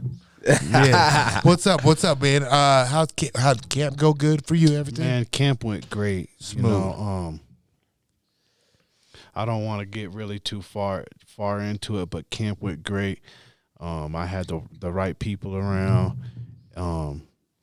Everybody played their role exactly how I envisioned it, and it's probably one of the better camps I've had since I've transferred to Elevation and Pound for Pound and Genesis. Damn, good for you, man. I'm excited to see you fight. Yeah, I don't know. I'm excited. Just the skill's always been there, but there's just like this mental aspect and the swagger that I've You're gained starting to and believe obtained. it, dude. You gotta believe it in yourself. No, I always did, but it's like I have all these tools right, but I wasn't taking the right tools to the right job, and now I'm learning how to apply the right tools for the right job. Okay, I get that. I like that. Grant. Got so many tools like a nigga trying to work on something. Damn, dog. Grant, what's up with you? What you got going down? I just signed a contract. Yeah. Okay. About what time is it? About 10 hours ago. Okay. When we gonna see you back in action? February 4th. Okay. LA at the Forum Arena. Oh shit. It's about to go down. Okay, February. Oh shit, that's even before Valentine's Day, dude. I You know. Damn. Before Valentine's, I would get her a good gift. Yeah, you gonna get- Wait. Are they gonna put you on Showtime? So the Yeah, thing, you don't know Bellator. So Bellator moved to CBS, so it's prime did? time. Oh It's shit, prime that's time? even It'll be better. prime time television, CBS. Oh wait, I'm not even fighting on Showtime. I'm No, fighting on. your Showtime is the beginning. CBS doesn't start until the So beginning. first of the Okay, year. okay. So you're on Showtime. Yeah. So people get you on Showtime this fight, but after the first of the year, they're going to CBS, right? Yep. Yeah, I think I read that. Okay, Okay, good deal. Well, right on, man. moving up. Cody, when are they gonna see you back in action? Next Friday. Were they going to see me back in action? Yeah. Shit, what are you doing tonight? Ah, shit. Oh. Damn. Luke, thank you so much for having me out here. It's the first time. I know he's been teasing. I've been trying to get you for a minute, bro. No, he goes, I want to start goes. shooting a bow. I was like, let's go get a bow. I got and you. you never responded to any of my texts. I texted you probably 30 times. Stop. It's like, this is how bad I want to do it. Stop. I said, I'll drive 45 minutes each way every day just to come and shoot a bow and just learn the craft. And you said, no, we don't like black guys where we're from. No, I was said, like, you ain't golly, good enough, dog. This is what I said. You gotta show me you're a killer out there, dog. show me that you're a killer out Once there. I seen that the Bears knocked down all his targets, I'm like, they already marked this shit. Like you got when you go to your car, you got to look over your shoulder. Oh, you gotta get strapped now. You gotta be out here ready to go. I'm ready to run down the hill, slide, cancel, and lock my car. You're like Luke. Can I come and do a podcast? Yeah. The Bears sleeping. I'm like, yeah, they're in hibernation. Okay, I'm cool. I'm straight. I say, but now you gotta watch out for the mountain lions. Mountain lions everywhere. Nah, it's always. I appreciate you, Coach. Oh, dude, Coach Luke. I really appreciate you. I'll tell you what, guys, man. It's been fun watching you guys just where you guys have started, and like even now, next week I'm like, fucking let's party over here. Let's watch you fight. You know what I mean? Yeah. Like, we'll be rooting for you. We always do. Like, here's the thing, man. Like Grant, like I can't say enough, like how cool it is to to even be a part of a little bit of your guys' careers has been so much for me because I look back at everything and I'm like, dude, I've fucking had the greatest fucking life so far. Like, I really have, man. Like, even all the days that were boring on Saturdays, you have to go down to sparring and deal. Like, most people are like, oh, I got to go to work on Saturday. Dude, that was a fucking highlight of my days. Going down Saturday sparrings were the shit, and that dude. feeling you get, like, as soon as you wake up and you know you're going to spar. And it's you're like, oh, that was you're like, damn. Until I got in the cage with Grant one time, I remember, and I was like, all right, he's up and coming. He's explosive as fuck, and he knew he hit hard. But I was going to fucking throw a kick on him, and I was going to fuck him up, right? Oh, I threw a fucking hard-ass kick. But this motherfucker checked it so fucking hard, dude. And I fucking put my foot back, and I thought it was broken, dude. And I played it off like a pimp, like, I'm cool. Dude, dude, I'm telling you right now, when he checked that kick and he came after me, I played that poker face off like a G, like, stay away from me, motherfucker. I got my right hand still. But, dude, I couldn't even fucking walk. I said, I'm done. Took my shit off, dude. My shit hurt for fucking 3 weeks after that. So when I first started training with Grant, right, it was during the height of the pandemic, and I kind of linked up with them because through Ian Heinisch, and Ian was like, bro, like, you literally have to come down here and help me, bro. Like, this fucker, he's young. He's like a live wire, and like, he's a lion. We need to jump him. Like, that's exactly what he said. He's like, we are gonna jump him. Like, get him tired. Yeah, he's like, we're gonna get him tired. We're gonna get him tired. No, he's gonna shoot. He's gonna come. Just gotta just work him, and like, that's what we came to do. Is make sure at least one of us worked Grant. Yeah. That day, like, yeah, okay, you got him tired. Get him. Get him. Yep. Now it's time. And I don't know if he knows that. I don't know if he knows that, but we was tag team. We was tag teaming them. Like, whoever had to go at Grant first, like, you gotta get him tired. Push it, bro. I don't care. gotta go hard. But that's for real. That's good, man. Like, honestly, like, I can't wait to see you guys perform again. Man, I'm happy that you guys came out and people get to hear you, check you out. What's your IG? Grant Neal 34. Grant Neal 34. Is that your football number? That was my football number. Walter P. Oh shit! You guys know who it is. It's the Smooth Stepper Feats /solo. Feats /solo. Solo. My industry name used to be Slow Stroke. Oh, Slow Stroke? Yeah, but now they call me Tony Stramboni.